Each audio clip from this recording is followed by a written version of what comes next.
up, everybody? Welcome to episode number 72. I'm AJ of fanatixfour. I'm joined by Max of LootPots because Parker's dead. Rip Parker. You know what I mean? Miss you, Parker. Hey, speak for yourself. No, JK. Anyway, housekeeping stuff. You can support the channel and help us make more cool stuff more often by going to youtube.com/fanatixfour and clicking that join button for $4.99 a month. You get loyalty badges, you get gaming time with us, you get free Switch keys from time to time.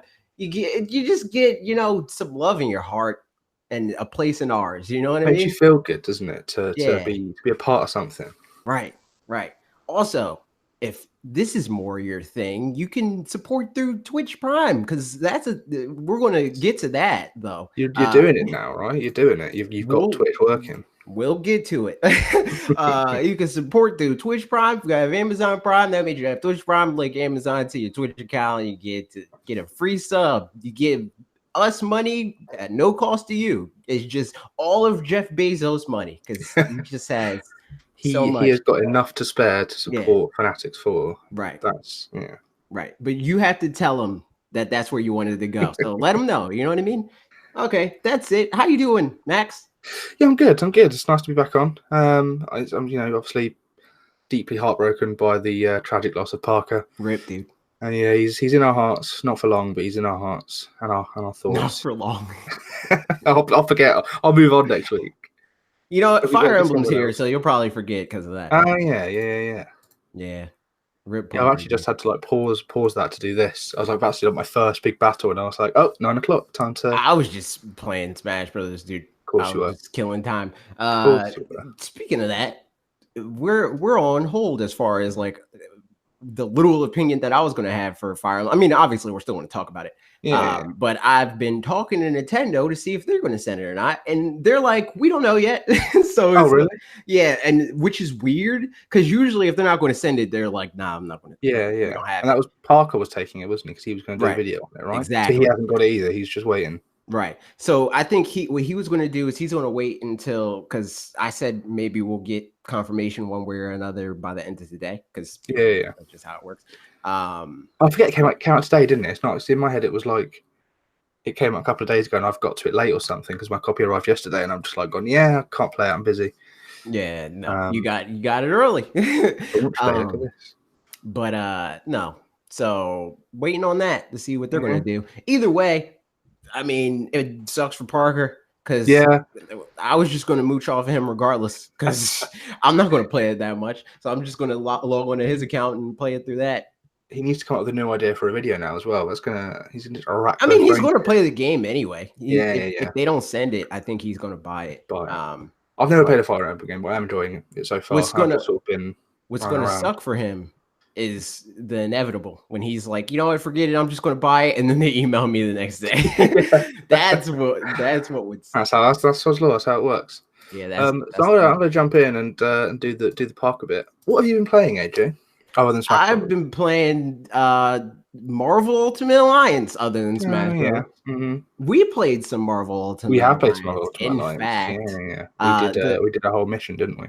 The first plan was to have Will on, but Will has responsibilities, a ton of them. You know what I mean? I have none, luckily. No, zero. Those aren't cool. Will's too old, he's 30, so he's in the same category as Parker, where it's might as well be Rip. You know what I mean? Rip. He's not gonna be on the podcast. He doesn't exist. So yeah. I know. Will, please don't hate me. No, it's fine. He doesn't know who I am. Actually, thinking about it, so it's fine. It's fine. It doesn't matter. He'll hate me instead. But yeah, so I was gonna have his comic expertise, but I don't know. You sound like you know some stuff about the comics from when we were playing the game. I'm not a big comic book fan, but as someone that grew up, I'm sure a lot of people our age did, enjoying the X-Men cartoon, the Spider-Man cartoon, right. And they did the crossovers and things like that. It's the kind of thing that until we haven't really had that more recently with the MCU because they haven't had the big Spider-Man, they haven't had the X-Men, they haven't had all these other characters that aren't just the ones that we know, the Avengers that we know. So it's really cool to see, not like in the MCU where there's these characters are all meeting for the first time, like in Infinity War, all the characters met for the first time. They had all their quips of just meeting. Right. This is years down the line, and you've got like all the X-Men know all of the Inhumans, they know all of the Avengers, you know, the Fantastic Four are in there somewhere, and it's cool to see them all interact, and they're all, you know, they're X-Men, what's it called, X-Men Academy or X Academy, whatever it's called. Yeah, and they've yeah, got, that's you the know, chapter. Beast is there, and Magneto's there, and there's like a swarm of what they call the big robots, what they called. I don't know. I just know they look like Transformers. Yeah, the big robot. Anyway, yeah, it's just cool to see them all cross over, which I think, yeah, it's good. If you're not into comic books or superheroes or thing like that, I'm not sure it's going to be the game for some people. Yeah, I mean, it's hard to be in that category of people that just straight up don't care, you know? Yeah, Because especially I mean, it's huge now, isn't it? the biggest movie ever apparently is Avengers Endgame. So who's not a comic book fan? And now? Spider-Man just hit like a billion as well. But Yeah. Spider-Man's sort of its own category. Yeah, Spider-Man. You know, I mean, granted, it's the first Spider-Man movie to ever do that. So yeah, was it? Oh, I see. Okay. Yeah, oh, I think the second highest is like high 800 millions, low 900. So close. It's a damn good film though. Right. But I think things like that film coming out, Endgame being huge, I think they have what is pushing the game, because the game, I mean, it got like a 75 Metacritic, so obviously it's not the be all end all, but it was almost a lukewarm reaction. Like people either really liked it or they were a bit like, nah, yeah, this is all right. I think Eurogamer were quite harsh on it. But it's being pushed by these films, right? And also the fact that it launched in the midst of Comic-Con, of San Diego Comic-Con. Yeah, and after that panel, and then everybody's like, "Man, I gotta get some Marvel stuff." You know, so like Marvel Knights, they're going, "Here's some 2-3 new X-Men. Here's all these costumes and stuff." It was like on the it was on the tip of everyone's tongue, so everyone's brains. They were just like, "Okay, I'm gonna go and buy this game that's just about to launch." Yeah, and it's funny because we had a couple of discussions where it was like, does it seem like they're not pushing this game enough? Yeah, and they were just. It seems like in this case, they were like, we don't need to. Like, we don't got to do that. It will push it. Other things are pushing this game. Nintendo don't have to do it through their Twitter account. Which, you know, I eat my words a little bit on that, because I did say, you know, it's just like they're ignoring this game, not really giving it a fair chance. But actually, you know, the post-launch numbers have seemed to be pretty good. I think it was like second in the United Kingdom, which is fairly good. Someone, I can't remember the guy's name on Twitter, who said that it was like it massively exceeded his expectations. Yeah, that's him. Yeah, exceeded his expectations. So it's doing pretty well. Yeah, and, he said it was like in the realm of the second game, which is impressive because the second game was multiplayer. Yeah, this is just a single platform game. It's good. I'm enjoying it. I got really frustrated yesterday and actually rage quit the game. Not rage quit, but like I was like, after this, I'm going to turn it off. Because how far are you going? Are you on Doctor Strange? Just past there. Okay, all right. You know when you've got like the rocks and you're holding the rocks and you have to like break down the barrier before Dormammu. Spoilers for anyone that hasn't played it, but like that bit when you have to hold the rock and then you have to get hit enough times by the beams that the rock powers up. Yes. But because I'm focusing on that, I'm not focusing on the enemies, and all the enemies have the what they call the stamina bar that you have to knock down to stun them. Right. So, you know, the NPCs, my computer characters, aren't doing anything. The CPUs, they aren't really. They're just like, you know, hitting people a little bit. I'm trying to not get hit by things that are going to break this. It took me 3 attempts, and after I was like, I'm not going to do that anymore, because it's just frustrating. I'm not having any fun. Like all 3 of the other guys are dead, and it's me on my own, just running in circles, trying not to get hit as Wolverine holding this rock. It's like, please, someone shoot a beam at this rock so I can break through this barrier. Otherwise, I'm just going to have to start again. This game is 100% like a co-op thing for me now. Absolutely. I played it a little bit before the first stream that I did. Yeah. And I was like, this is fine. And then I played it with Bob and Will and Parker on the first stream that I did. And I was like, oh, okay, this is how I'm playing this game, multiplayer. Yeah. And then I did another stream, and then I jumped in your game. Yeah. So it's like, I have no reason to play this by myself now. Well, boy, you're international. Yeah, like I thought the same. Like playing it in co-op with my girlfriend on the same console, I hated the camera. It didn't take long for me to be like, can we like stop doing this, because I really hate this. And then when I went on with you, I think I watched a bit of the stream. It was really late for me, so I sort of caught a bit in the morning, and I was like, this looks really good. Like, I think it was from Bob's perspective, him just running around as Spider-Man, and you guys all doing your own thing, and then you're coming together, and I was like, this is how it should be, not like the CPU just running around going, okay, I'll be over here now. And yeah, because they kind of just follow you. They're not doing their own thing. They're just like, oh, okay, we're fighting this guy. All right. I'm not doing the other stuff that I got to do. I'm doing what you tell me to do, and you're telling me to do what you're doing. So. And Will's video, I think, touched on a lot of things that I maybe have some problems with the game. Like the camera's one of them, and the camera's combo the system biggest thing. is another one where you have to be stood right next to someone to do the combo thing. But also when they activate theirs, you have maybe half a second to press A when they use their attack. Because we had that trouble. Do you remember we couldn't break that box? And I was like, why don't you try pressing A? And we did a whole thing. We tried leveling up the attack. It was a whole thing. I went back after I came off with you. I was like, I'm not gonna be able to sleep if I can't break that. So I went back in and I just did it first time, broke both the things. Because I don't know what it is about. We can't do it together, but I can do it with the computers. So, but that's weird because we did that. Well, this part of the game I did with OK Beast. And we did it. It was no problem. It was just like, hey, you got the thing. Oh yeah, I got the thing. Okay, let's go over there and do it. And it was just done. So maybe it's just me. Maybe it's me that can't do it right. Maybe you got it correct. Messed it all up. You ruined everything. But the other thing for me that I don't see a lot of other people complaining about, so maybe it's just me, is I don't like the fact that you can't lock on to enemies. Yeah. When you use the L, what they call the big LNR attacks, the manic attacks, I don't know what they're called, and everyone activates theirs.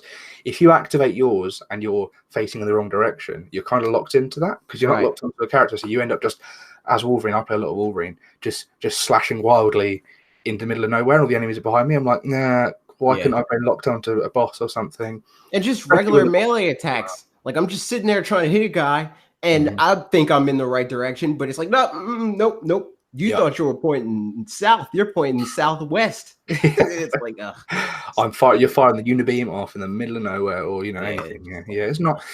It's a bit frustrating, but I mean, it's a game that's being driven for me by the fact that I like Marvel and I like comic books, and it's just cool seeing this. Like the whole Avengers Tower thing. When you're on top of the tower and there's Ultron there and there's Ultimo there and they're all like talking amongst each other, I was like, this is really cool. Right. Like this is really, this is like it feels like an MCU movie. It really does. Yeah. Like the humor and all that stuff. It just really nails that. And then also it introduces a lot of the like comic universe stuff, which I mean is only separate because of film rights and stuff like that. Yeah. So it's like, we get to see how the X-Men interact with Spider-Man and like It's a little bit hit and miss. Like I just did the mission on the moon with the Inhumans, and it was so dull. It wasn't. I don't know who they are. I mean, I know who they are, but I don't know the who series. They are. I don't know anything about them. So like I'm meeting all these characters, and like they're introducing someone. I'm like, this could be anyone. I have no frame of reference for this. It's not like I'm like, there's Black Panther. There's we got the other. But it was just a dull mission. It was the enemies were dull. The boss was dull. The story bit was dull. And then they were like, okay, we're off now. We're going somewhere else. And I was like, there's literally like, you're literally walking. You do one bit. You fight somewhere, you walk somewhere, you fight somewhere, you walk back, you do a boss, and then you go. And there's no secrets to find. There's no rifts to find. It's a weird stopover. Like that could have been like a hub or something. Like the game could probably benefit from a hub, actually mentioning it. It would be, instead of going from chapter to chapter, it'd be cool if you could be in Avengers Tower permanently. And then you go to like teleporters that take you to Wakanda or they take you to Dark Dimension or, things like that. Mm-hmm. Rather than like Lego, a level sort of deal. Yeah, like the Lego Star Wars games. Remember the Lego Star Wars games? Yeah. I haven't played any of the other Lego games. It might be the same. Like you're in the cantina and you go into each area level to level, and there's secrets to find and there's things to do, and you can, spend time in there upgrading your characters and testing characters out and things. Whereas you really have to sort of go into the chapter of the Infinity to do that, and it'd be nice to have a hub. But I mean, the game's out now. Things are going to happen, but I'm having fun. It's fun. Yeah, I'm enjoying it. It's a lot of. I mean, that's obviously the question on a lot of people's mind. Like, is this game worth it? It's worth it if you like Marvel and you're fine just like playing a game that's for really dumb fun. It's not like taxing mentally or anything like that. Like, you're not going to sit there and be like, "Oh, this is challenging in any way, shape, or form." It's just dumb fun. It's lucky for me as well. I didn't have to buy it. Mine was #product provided by girlfriend because it was my birthday, so I was. I've been enjoying it, and I think even if I bought it, I would have enjoyed it. I mean, I still would have bought it, and that's generally my policy because #free product provided by Nintendo. Like that's my policy with, especially Nintendo. If I'm going to accept a code for something, like it's only going to be if I would have bought it anyway, because. I'm only accepting it to make a video about it, and I'm only going to make a video about something that I care about. Yeah, that makes sense. I think that says enough about it, you know? Yeah. And some people just assume that, like, oh, free's free, so that means you don't really have to care. It doesn't matter as much. But for me, it matters that I at least care on a base level, because not every code I'm going to get, I end up actually liking, but I at least had enough interest that I would have bought it to see if I liked it anyway, you know? Also, my knowledge of how, you know, companies like Nintendo give out codes is there's a pot, isn't there? There's only a limited amount of codes. And if someone that genuinely does enjoy the game, that maybe is lower down the list, might get to enjoy it. If you say, no, I don't want that, then someone that actually wants the game lower down the list and you gets it. So it's probably a bit fairer as well. Right, exactly. That's exactly how it works. What else have you been playing then? Is you just smashing that? Just Smash Brothers, man. I've been playing it a little differently as far as Pokemon Trainer goes. I've been forcing myself to just use Squirtle because I want to get better with Squirtle. Like I was playing earlier today, and I was playing with my uncle, he's my uncle, but he's Bob's age, you know. So it's not like it's not like, what, your uncle plays Smash Bros. Yeah. So yeah, I was playing with him, and he would just straight up be like, all right, you got to change back, because like I would just use Squirtle, and he knew that that's what I was trying to do. So like how changing works, you can't just go from one Pokemon to the next Pokemon to the next Pokemon whenever you want. You have to cancel out the animation to like quick swap. So he would sit there and be like, okay, I'm not going to hit you, use Flamethrower or whatever, and then switch. To like go from Charizard to Squirtle. So that I feel like is helping me get better with his combos, because I know some of Squirtle's combos, but a lot of them are like really hard to do. Like he has like a down throw combo they call whirlpool loops, where it's like it's his down throw to his down air, and then his down air chain into each other, and you could do like 3 of those on fast forward. Okay, and then there's me just helplessly being knocked around by his Squirtle. Yeah. Exactly. So I'm trying to like optimize stuff like that and get really good with his combos, because I feel like I have a good handle on Ivysaur's combos for the most part. Can confirm you have. And Charizard, I'm going to work on him last. Charizard is exclusively your. Oh, need to get back on the stage, but also take a stop quickly. I'm just going to across the stage, and I fall for it every time as well.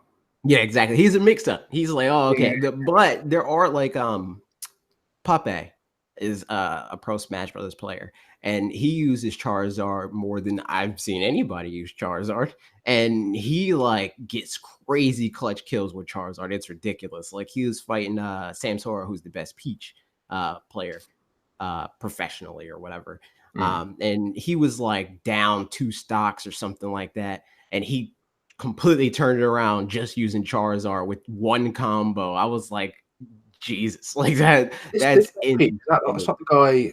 Is it the Swedish sniper? I think you're talking about Leffen. Yes, I am talking about Leffen. He's a Peach player, isn't he? No, Leffen's a Pokemon Trainer player. Well, he switched to Roy because he said Pokemon Trainer's not good, and then he switched back. Oh, okay, I thought you played Peach and he was just really good with the radish or whatever it is. The is it a radish? What is that he pulls out? Turnip. Yeah, he eats the turnip and yeah. Yeah, so playing Smash Bros, trying to get better at the game, because I'm not good enough. No, apparently not. Absolutely not. But I mean, that's it for what I'm playing. Are you playing anything else other than Fire Emblem? I have been trying to cram before Fire Emblem, because Fire Emblem is going to be like the start of, it goes Fire Emblem into Astral Chain, into Daemon X Machina, into Link's Awakening, and then it sort of spirals out of control. And I was like, right, if I can just get the Mario and Rabbids Donkey Kong DLC and Marvel on my Alliance, I have to look at my Switch. There's some there. If I can get those 2 out of the way, then I'm golden. Then I can get that done. I did neither of them. So So I started Fire Emblem today, and I was like, I really should just try and get Ultimate Alliance finished. But I was like, no, I can always go back to it another time. It's not a game I'm gonna forget how to play. It's hardly a game I'm gonna be like, what are all these complex combos? I've done that before with like The Witcher, where I've started to play The Witcher 3 times, which I know is a Nintendo podcast, so I shouldn't talk about The Witcher yet.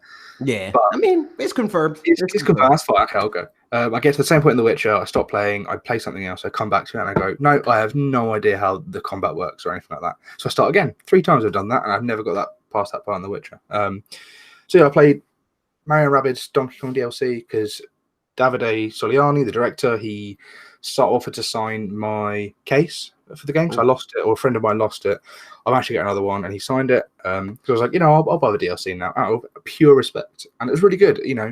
It's like a whole new game. It's a lot more tight because there's no, character switching and things like that. You just have the 3 characters. You have Donkey Kong, Rabbid Peach and Rabbid Cranky, and they all have their own things that they do, and it's a little bit different. The characters play a bit differently to the main game. The puzzles are still all there, like all the fun block puzzles and secret items and challenges, and it's just really good. It's just really quality. Like Mario & Rabbids, the original game, was just pure quality from start to finish, and this is no different. I really hope that with their success, I think it's like the #1 best-selling third-party exclusive or game on the Switch. That I think it deserves to have a second one. And David and Grant are a talented team. Shout out David and Grant for being excellent guys on Twitter as well. They're always chatting and having fun and stuff. That's cool. I was really enjoyed that. And then I played Marvel Ultimate Alliance, which we've covered. So really, now we talk about Fire Emblem. Now we're into news, kind of, sort of. Fire Emblem reviews. They're real good, man. Yes. You know what I'm saying? Parker's summary says reviews are coming in and they're generally good, except Daily Star with their 3 out of 5, resulting in a 60%. Parker has thoughts on this. What do you guys think so far of the reception of Fire Emblem Three Houses, and what does that mean for the future of the series, and/or what will Intelligent Systems be working on next? I want to touch on the fact that the Daily Star, of all people, has any say in this. The Daily Star, I don't know if you're not aware, is like a just bad British tabloid, like just terrible. I can't think of a worse newspaper. Like it's like the Sun levels. If you heard of the Sun, it's just bad. Yep. It's the fact that they have, they get games early, they review games, and they get counted on Metacritic is mind blowing to me. But yeah, so that's that. It's crazy though, because like the rest of these reviews, just to run down them real quick: IGN 9.5 out of 10, GameSpot 9 out of 10, Game Informer 9.5 out of 10, Games Radar 5 out of 5, Destructoid 9.5 out of 10, Nintendo World Report 8 out of 10. How dare you? How dare you? Nintendo Life 9 out of 10. Easy Allies 8.5 out of 10. That's fine. They don't have Nintendo in their name. Game Explained doesn't give review scores. Well, numbers. US Gamer 4.5 out of 5. Game Reactor 9 out of 10. And Kotaku also doesn't give traditional scores. And LootPots didn't get a copy because Nintendo don't know who we are yet. So yeah, maybe in the future. I think it's the Switch kind of needed that. Like a the next actual like established IP big game, other than Ultimate Alliance, which I guess isn't really a Nintendo game, and also only got that 75. Link's Awakening, so that'd be end of September. It kind of needed this, something to not brag about, but something big. It's nice to have, because I don't think there's any other, like, I guess Outer Wilds on Xbox would be the only other game that was released this year. I see this year, right? Yeah. That would be the only other game that was released so far this year that people like in that way, and it's like this like platform prestige piece, as it were. But other than that, for like people that are maybe more interested in the Switch now because of the Switch Lite coming out, talking about a bigger battery, there are people that are now going to be going, maybe I'll look into this Switch, right? And they're doing it now and looking at a game that's a system seller, and there are going to be huge amounts of Fire Emblem fans that are 3DS owners that haven't made the jump yet. And I know Fire Emblem's already, it's quite a big franchise now. It's got a lot of dedicated fans, and it's good for them to have a game that they can be like, we waited the extra year and a half, however long it's been since they announced it and delayed it,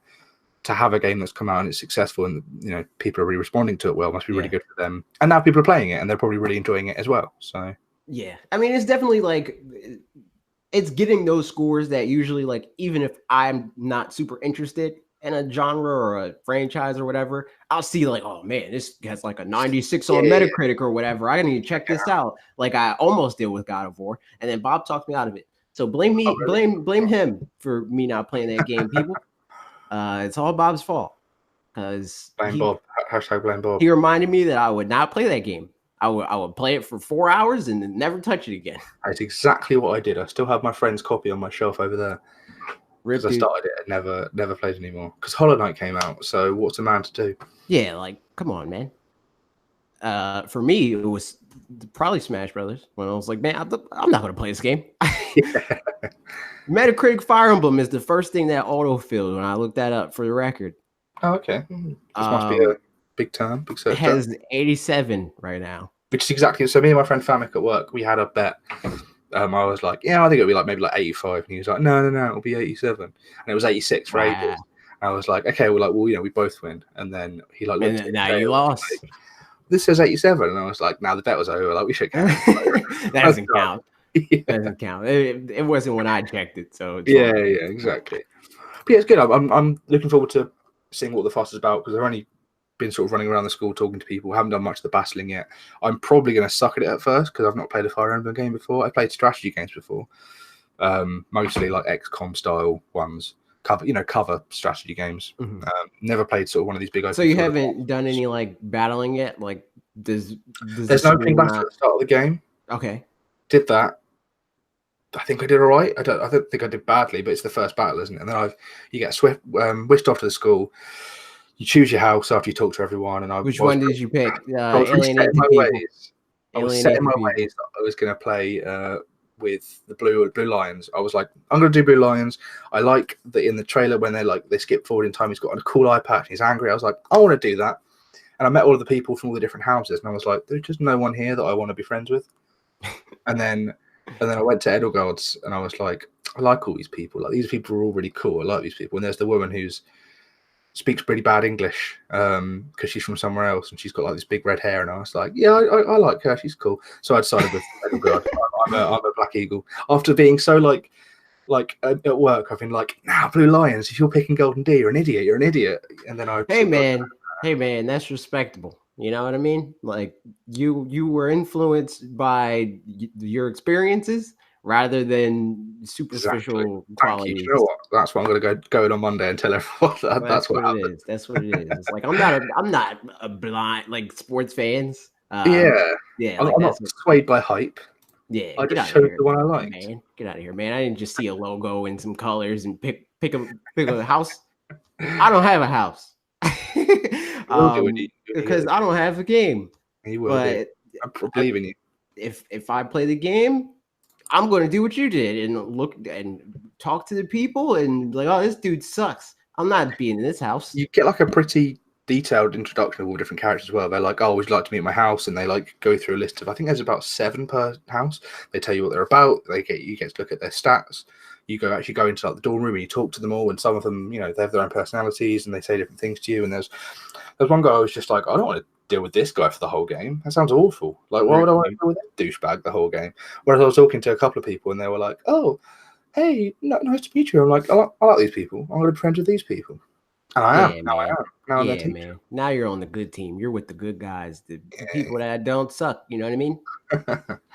So yeah, I'm enjoying it. And I think, I'm looking forward to seeing how, with a lot of JRPGs, I'm not a massive like turn-based guy or JRPG guy. I'm a big Xenoblade fan, but there's always this sort of slog at the start of the game where you're sort of trying to pick up all the different things, and they throw a lot at you. And then once it clicks and you get into it, it usually takes about 10 hours for me.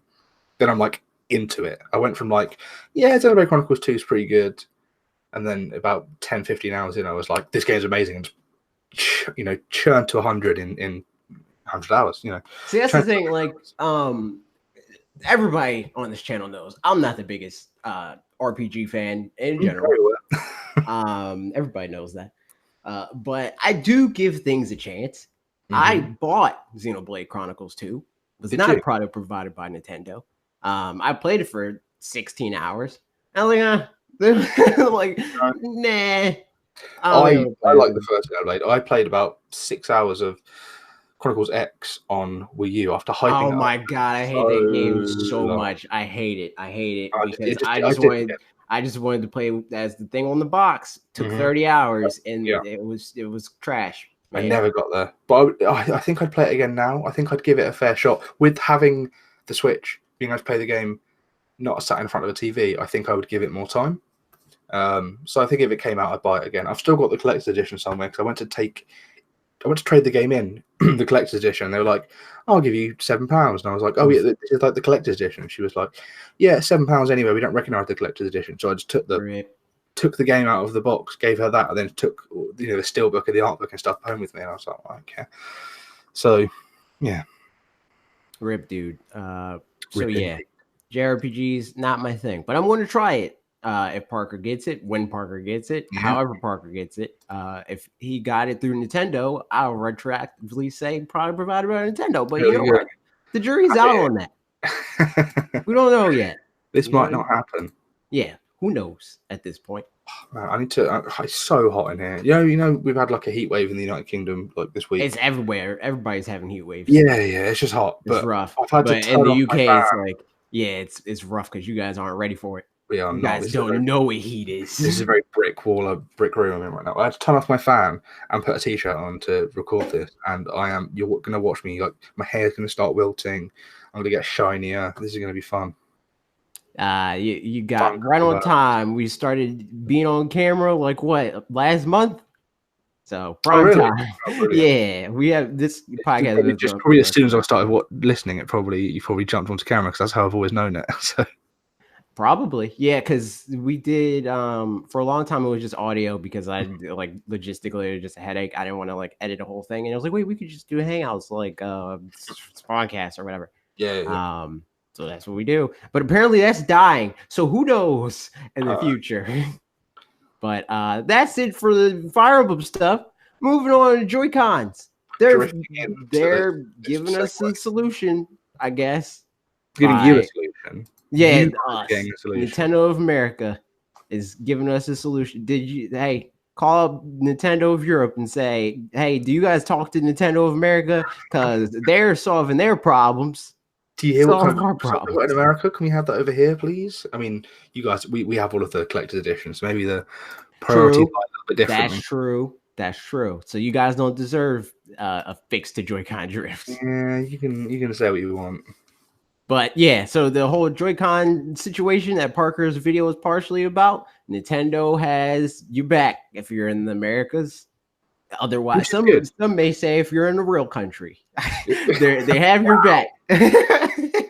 It's good. I think it's good that they're doing it, and I think it's one of those things that goes to show that with enough chatter, when people are forced to respond to things. Same with the Mario Maker 2 playing with friends thing is another one that. You talk enough and things happen. Yeah, I mean, really, just depends on. It depends on the megaphone, really, because we've been talking about Joy-Con drift for years at this point. I think it's just so many YouTube videos, but the Verge or whatever made an article, and Nintendo's like, "Oh shoot." When there's that class action lawsuit as well, people were like, "Oh yeah, that too." Having this problem? Let us know. So I think they just wanted to sort of maybe get ahead of that and sort of offer a solution without actually saying. Yeah, admitting like, yeah, fine, and then being liable, then just being like, if you want to send your Joy-Cons in and fix them, we can do that for you free of charge. That's the thing. I have fixed Joy-Con drift on one of my Joy-Cons. Was it a pain to do? No, you just sort of like lift off the Joy-Con. There's like a little flap because the reason that we're getting this drift and it's not been seen before, I think, is because of the new design. Because the Joy-Cons are like. This thin, it's lucky you're on camera here. This thin, you can't really put like a full analog stick inside them, but you can have the little weird analog stick. So I don't know if you've ever seen a breakdown video. So I might have even got this from Bob. Maybe. Yeah, I saw with they work backwards, don't they? They're not like a pin that goes in. They're a pin that goes in. Do you know what I mean? It's backwards. There's like a little. It's backwards. It's not like a normal because it's smaller. It's not like a normal stick, which I think could be. First attempt, first run at it, having a little bit of problems because we've only ever had circle pads before in that kind of small form factor. It doesn't help that the Switch is obviously carried around a lot. It's in cases, and these analog sticks are sort of being compressed and pushed and blah, blah, blah. And there's probably a lot of factors that are causing it, but I fixed mine by just blowing some compressed air out of the little flap, probably clearing some contacts, getting some debris out. And then it was fine again. I've had lots of problems with all my Joy-Cons, but drift hasn't been one of them, but I know there are people that are just like, I can't play my games because of this drift. So I have some history with Joy-Con drift. My launch Joy-Con, they got Joy-Con drift. You launched ones, Yep, and I swapped them for neon ones because like Bob talked about this on With That Live, where we were just like neon Nella was dumb before we actually saw the Switch, and then we went to the preview event and we were like, yo, neon Nella was dope. I did the exact same thing where I was like, why would anyone want to get, I'm so glad I pre-ordered the grey one. And then I went to the pre-launch event, like when they just announced it, and was like, like playing ARMS for the first time. Like, yeah, I can see this. This makes sense. Yeah. It looks cool. It looks way better in person than it does in yeah. So I got the Neon because I was like, this is cool. Those Joy-Con, the analog stick on the right one broke off. So no Joy-Con drift on that one. I took it all these though. I took the GameStop, I took the first one to GameStop and traded them so I can get credit. And I don't ever go to GameStop, mind you, but it works for this. So I traded it in and got like, I don't know, $30 or something like that for both the Joy-Con. And then I paid the rest to get the Neon set, and then those broke, but I got a warranty for $10 or whatever. So now I just walk in there and like, hey, Joy-Con drift. And they're like, all right, here's a new set. And I've done that 3 times so far.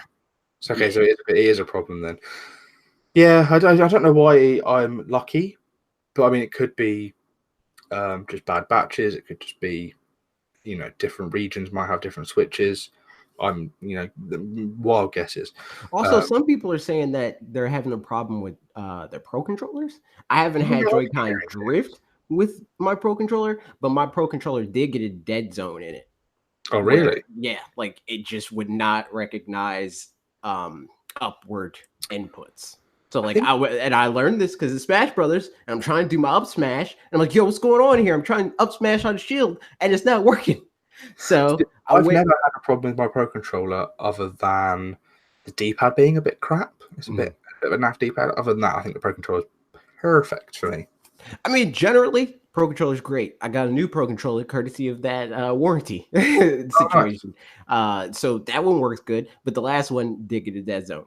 I don't know if it's related to how they work, but you're already selling this extra warranty that they try and flog you at the tills. I'm telling you, man, for hardware, well, specifically for this, because it's a known issue, right? Okay. That is just typically going to happen to people. It's just so much easier to give them $10 or whatever to have like no questions asked, returns, and just play, hey, it broke. Give me a new one. Whenever you get to the till and we're like, hey, would you like to, reinforce your, ensure your controllers or ensure your console or ensure your games for this much? I'm like, you don't see any children here. Why? I'm not a knowledge. Yeah, typically, parent, no, 100%. I'm not doing that. Like, I mean, I don't buy games from them, but when I did, they'd be like, hey, you want to get the warranty for 3? No, I don't want that. Are you stupid? And when I bought my first set of Joy-Con or my Switch, well, I didn't buy my Switch from them. I bought it from Amazon. But when I got the Pro controller from them, I was like, I don't need a warranty. But then I got it because I did, though. Lucky you did, yeah.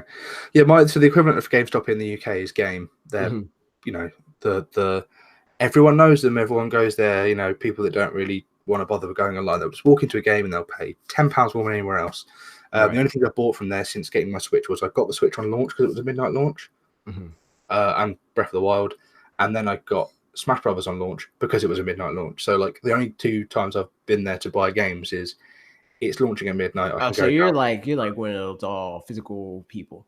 No, not all physical. I'm one of those people that buys the game, the major games. If I'm spending like £40 on a game, give or take, I'd rather have something in my hand. But I can then, in however many years' time, if I decide to get rid of the Switch, trade in. Well, with my Wii U, I got most of my money back. I was able to put a large chunk of money towards my Wii U from all my Wii U games because they were still worth however much. Indie games, I've got like nearly 100 games on my Switch, probably just over.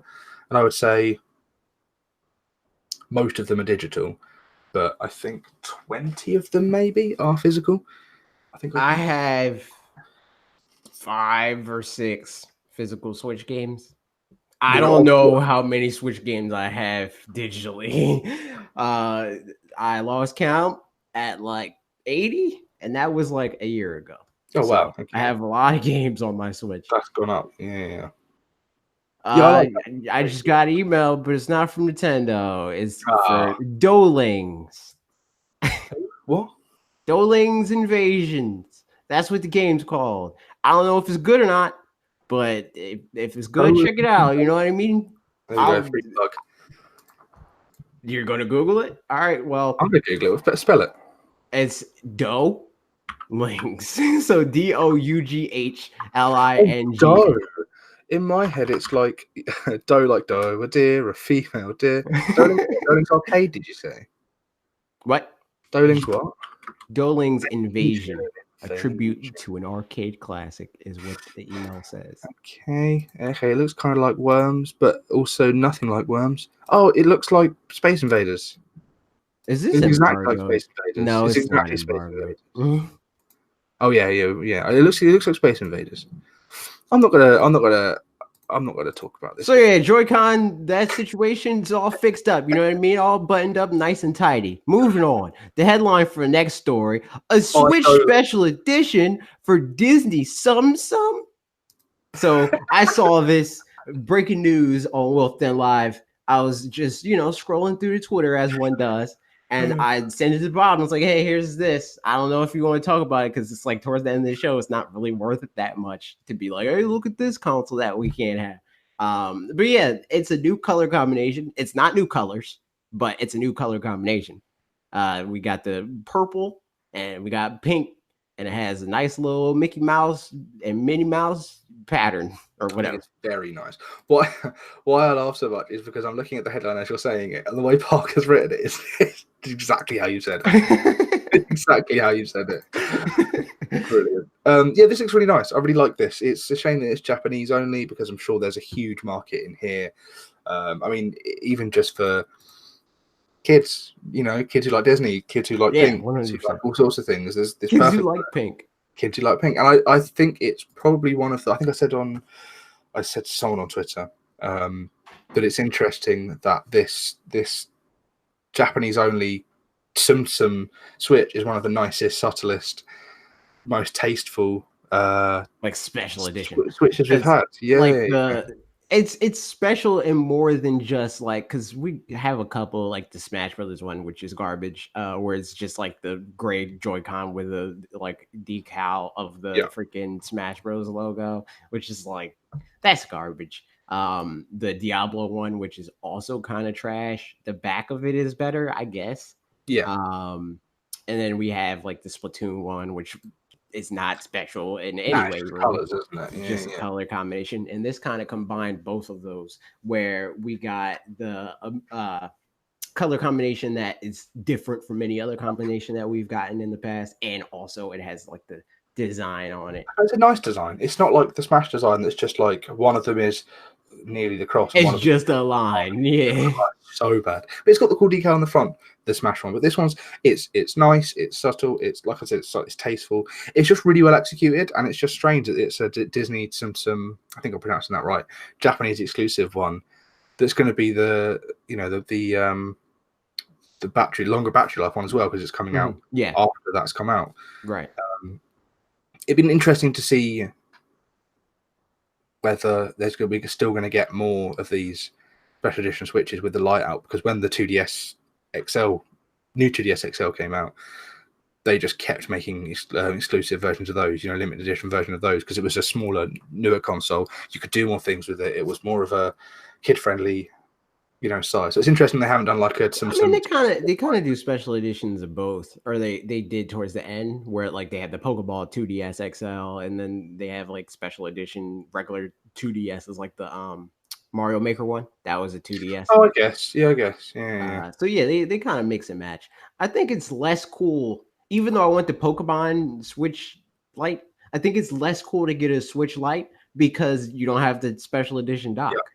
So you just have one special edition part rather than two. Yeah, and you don't have two color Joy-Cons. It's all one color, isn't it? Yep. Right, which I mean could be cool in some cases, because I don't know, like some color combinations I don't want to look at all the time. Yeah, it's true. Like the blue and yellow, the new ones that Parker talks about in his video. I don't. Who wants that? Just give me two blue ones. That's all I want. I just want two orange ones. I'd like two orange ones because of like the one in the thumbnail. Yes, exactly. And I liked in the thumbnail that when I there's like the Metroid. Metroid. I clicked on it and I watched the video and was like, that didn't come up once. That's clickbait. And he's not here. I mean, not really. No, I know. Not really clickbait. I get it. It was just a Photoshop. It was just to sell the point of, hey, they're not doing stuff like this. And they should. Sometimes you've got to embellish for clicks. I understand it. You don't have to explain anything to me. How dare you? Moving on. Do you have any other words to say about Tsum? Are you a Disney Tsum enthusiast? it's very nice. Did we cover this bit where Parker's still trying to? He's not even here. Parker's dead, and he's still trying to. Okay, Parker. I guess we're gonna like entertain this since you brought it up. Parker says, of all things, stop discussing it. Disney Tsum is getting a special edition in Japan. What games do you think are liable to get special editions announced for this holiday season? Parker's guess: Luigi's Mansion 3 with 4-screen Joy-Con. He's not here and he's telling us what to do. I just don't get it. We're not talking about that anymore. How dare you? How dare you? We're not even going to entertain this stupid question. But you people in the comments, you guys let us know what games you think that are going to get special edition Switch, other than Pokemon, because Pokemon already has it. Yeah. I'd like those 4-screen Joy-Cons, but yeah. Screw you, Parker. Let's go on to Dragalia Lost, surpassing $100 million in revenue. $100 million is a whole lot of money unless you're a mobile game. Then it's fine, I guess. Yeah, it's about right, isn't it? It's the second highest grossing Nintendo mobile app now. Which is weird. It's so weird. Heroes, right? And that is a huge margin. It's made more money than the rest of them combined. Yeah.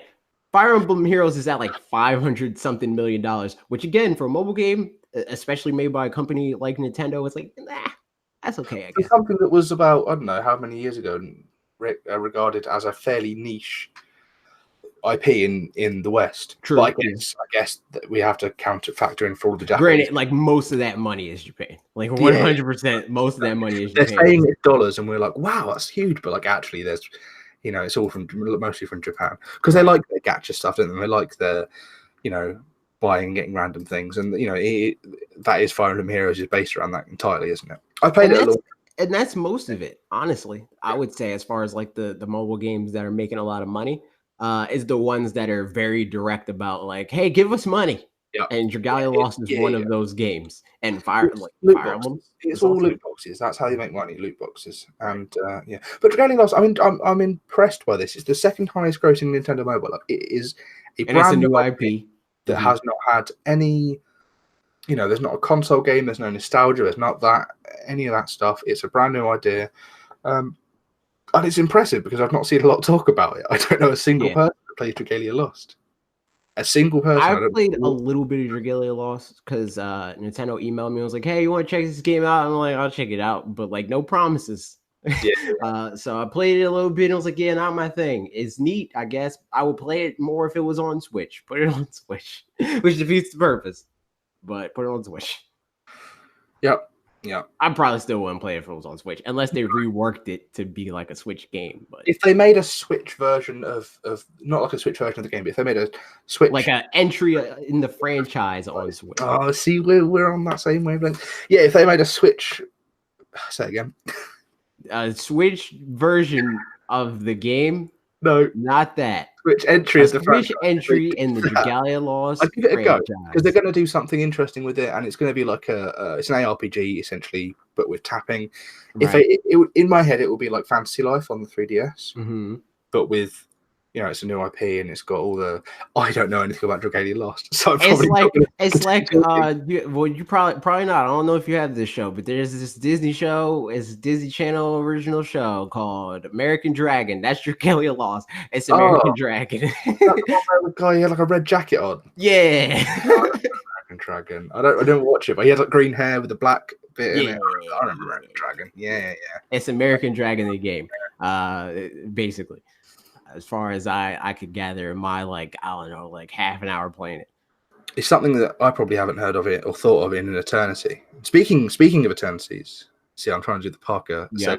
Mm-hmm. Pillars of Eternity is next on the list, right? Yep. That's out next month. It's out next month. Or did we know about that? I don't know. It's an RPG. Okay, so you know that I saw that announced and forgot it instantly. It was announced to be coming on August 8th, sorry. So it's a game that so it's weird. When I was on holiday a couple of weeks ago, I was reading Jason Schreier's book, Blood, Sweat, Pixels, and there's a whole chapter on the development of Pillars of Eternity. And I was reading it like, this sounds like the kind of thing I could probably get into, actually. I looked it up on Steam and I was like, yeah, maybe I'll look at buying that. And I saw this on Reddit the other day and was like, oh, cool, maybe I don't have to get it on PC, I'll play it on Switch. So actually, I think this isn't new information. It's cool. It's supposed to be a really good game. Like, it got a really good Metacritic score, really well received. It was loved by RPG fans. They put a lot of work into it. They put a lot of effort into it. They clearly had a lot of discussion with fans that enjoyed the genre. So yeah, I think that's going to be And really technically, it's another Microsoft game on Switch because cool. they own Obsidian now. Oh yeah, there you go. Technically, it is. It's just like a Minecraft situation where they own. Where they're just like, it was multiplayer before we bought you, so just just do it. Yeah. I think this is something I might pick up. I will not. So No? you know what? Come back. Let us know in the comments if this is a game you care about, and if it's a game you care about, Max will come back and talk about it. Yeah, sure. Yeah, if not, Max will never come back again. So if you like Max, you better care about this game. I'm going to comment on this. August is an interesting time to release a game because there seems to be like it's like the only dip, I guess. Yeah. In releases until. Right. Which I mean, Astral Chain is still in August. Yeah, that's the end of August though. It's got that gap. So like Fire Emblem's now, nothing to Astral Chain. Really, nothing really. So there's probably some little things. Nothing really. And then September, there's like Spyro, there's Demon X Machina, there's Link's Awakening, and then October, there's October's the Digimon Collection and Luigi's Mansion, and then you go straight into Pokemon. So August is probably a good time to release it. I can't remember. I'm pretty sure it's multiplayer. Can't see that though, so probably not. Absolutely is not multiplayer from the looks of it. So yeah, this is a game that exists. Let us know if you want to play it. Because RPG, yeah, cool. Yeah, fine. I mean, yeah, look forward to it. August 8th, play that. Yep. So if your August is light, pick it up. Speaking of picking stuff up, Darksiders Genesis Collector's Edition is announced. Hey, you can pick that up too. You know what I mean? I don't think it has a date, but you'll be able to pick it up eventually. You know what I mean? Week. Are you looking forward to this? What? Am I a Darksiders fan? No, I bought bought in quotes through a humble bundle the second game on Wii U. Wii U, yes, I got it on Wii U. I got it. I paid money for it, actual money for a case. Oh, you like bought the full version of the game? Yeah, but I paid £10 for it because same. And I was just like sweeping up in used game stores, just like, yes, please. Oh no, I just downloaded it. It was like the amount for the humble bundle to get like everything was like $12 or something. I had that one. I had those 3DS games as well, I think. Yeah. So I was like, yeah, I'll do that. And then I opened it once and never actually played it. I played the first game and I really liked it. It's basically I hear it's like a Zelda game sort of. It's kind of all meets Zelda, and it's just got a really cool sort of comic book inspired, story and design to it, and the guys that worked on it are comic book artists, and it is just a very cool IP. Like it's a cool series. It's got cool design. It's got cool characters. It's got cool combat. It's got cool bosses. It's got cool pickups. It's got cool dungeons. It's got cool this, that, the other. Second game wasn't quite as good as the first game, in my opinion. It was very much more like Diablo-like and more open world than the first game, which was more Zelda-y. Third game, haven't played, haven't looked at, haven't considered. But it's supposed to be coming to Pixelpar from LootPots.com. Check it out. Has said that both Darksiders 3 and Biomutant are listed for Switch. Haven't been confirmed yet, as well as Darksiders 2, listed for Switch. That's also in Parker's summary. Parker says there's 2 collector's editions coming out. Also to note, THQ Nordic said they'd have a bunch more to announce at Gamescom. Thoughts on what that is? Biomutant, more Darksiders, Time Splitters, something else? Gamescom's August 20th, I believe, in Germany. In Germany, yeah. It's where they do major announcements, but we haven't seen Biomutant since last Gamescom, as far as I know. It wasn't at E3, so that's a big potential.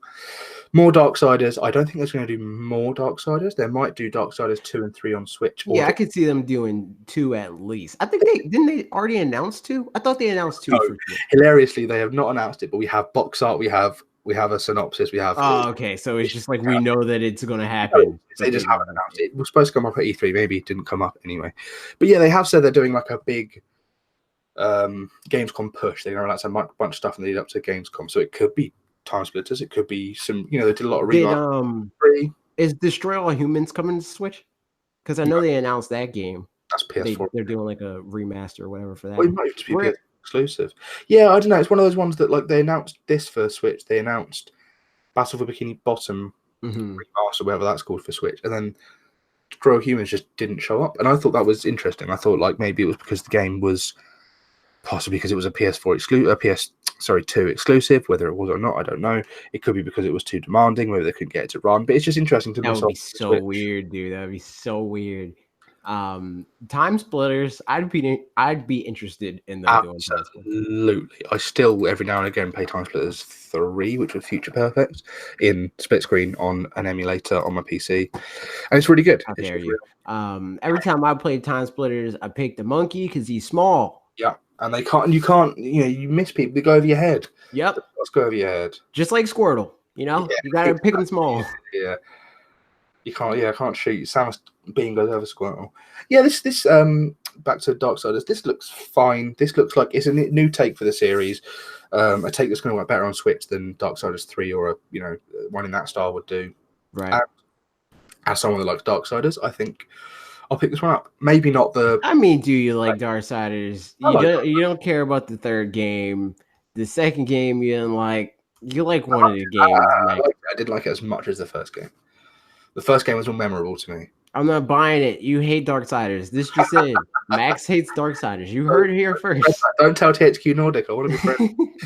This one, I think, I like it enough to buy the game physically, but I don't like it enough to buy the 2 editions, which I think is really the news story here, is the 2 editions. So edition 1, I'm not even looking. I'm looking at you. I'm not even going to look at the news article. Edition 1 comes with an art book and a statue, and it costs about £100. Fine, I get that. Statue of the guy, the main character that's not war, and it's not fury, and he's not death. He's one of the horse people. He's a horseman. He is Strife, and he has the 2 guns, and he's doing a pose, and that's a really cool statue. And if it was death or if it was war, I'd be interested in that statue. But we'll see. £100. It's a lot of money for a game and a statue. But the big edition that I think is ridiculous is the £260, I think it is, edition, which has a board game with it. Like, what board game is worth £160? I might be wrong. I might even be talking out my bum here. Let me have a look at the prices. I'm going to look. I know I said I wouldn't look, but I'm looking. Yeah, it says here there's limited to 5,000 pieces as well. It's called the Nephilim. 379. That's more expensive than what the hell is in the Nephilim edition? That costs more than the Switch. Yeah, it comes with the statue, the premium box, the board game. But I'm pretty sure if I clicked on the collector's edition, it comes with the. It says you could pre-order on Amazon, and they give a link. But I don't. Yeah, I've just clicked the link. I've given them a click. Yeah, it looks like the figurine comes with both. The only difference between the two, that is the difference being like 100. What was that? 150 quid? Was that 250 quid? Is a board game? Is a board game worth that much? That's the big question, isn't it? I mean, if they only make this much as a board game, I guess. If you're a board game enthusiast, you got one of the very limited board game copies or whatever.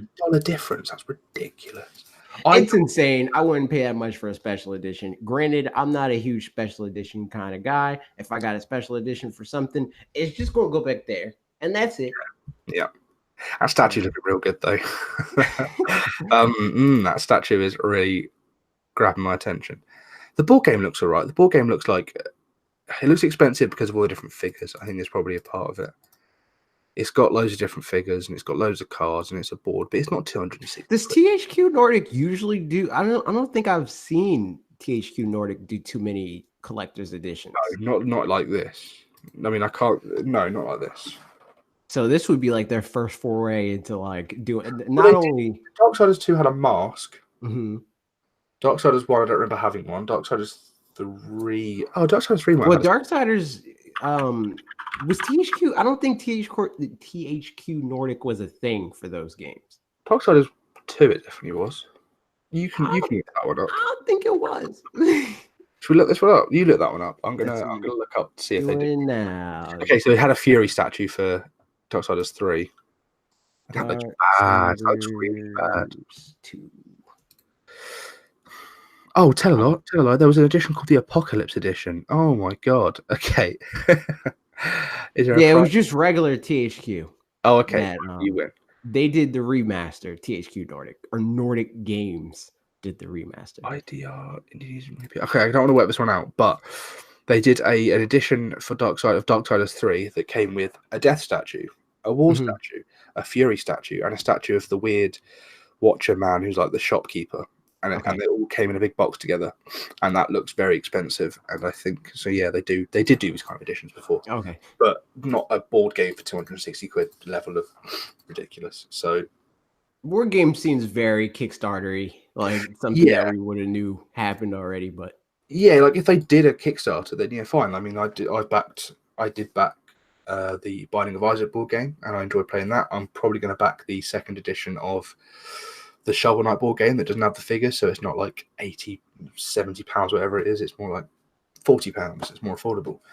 And if they released this as a Kickstarter, it probably would have flopped because I don't think Darksiders has the sort of pull of either of those two indie darlings. Despite being, it's definitely like a mid-range, like like an AA game that maybe sells a couple of million copies, but it's never doesn't have the sort of a couple million sounds like a lot. Granted, I mean it is multi-plat, so. Well, yeah. Doom 2 and Doom 3 released on Switch, and that's also multiplayer.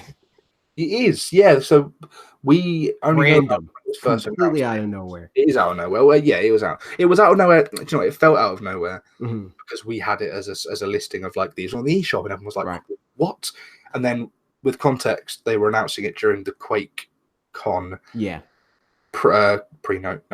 Keynote. Right. Which it was announced for a PS4, Xbox, so it kind of makes more sense when you factor all that into it as a release. But yeah, like it was big. It was big Switch news, a big Switch talk at the start, purely because it looked like it was a these games just appeared on Switch. What the hell's going on?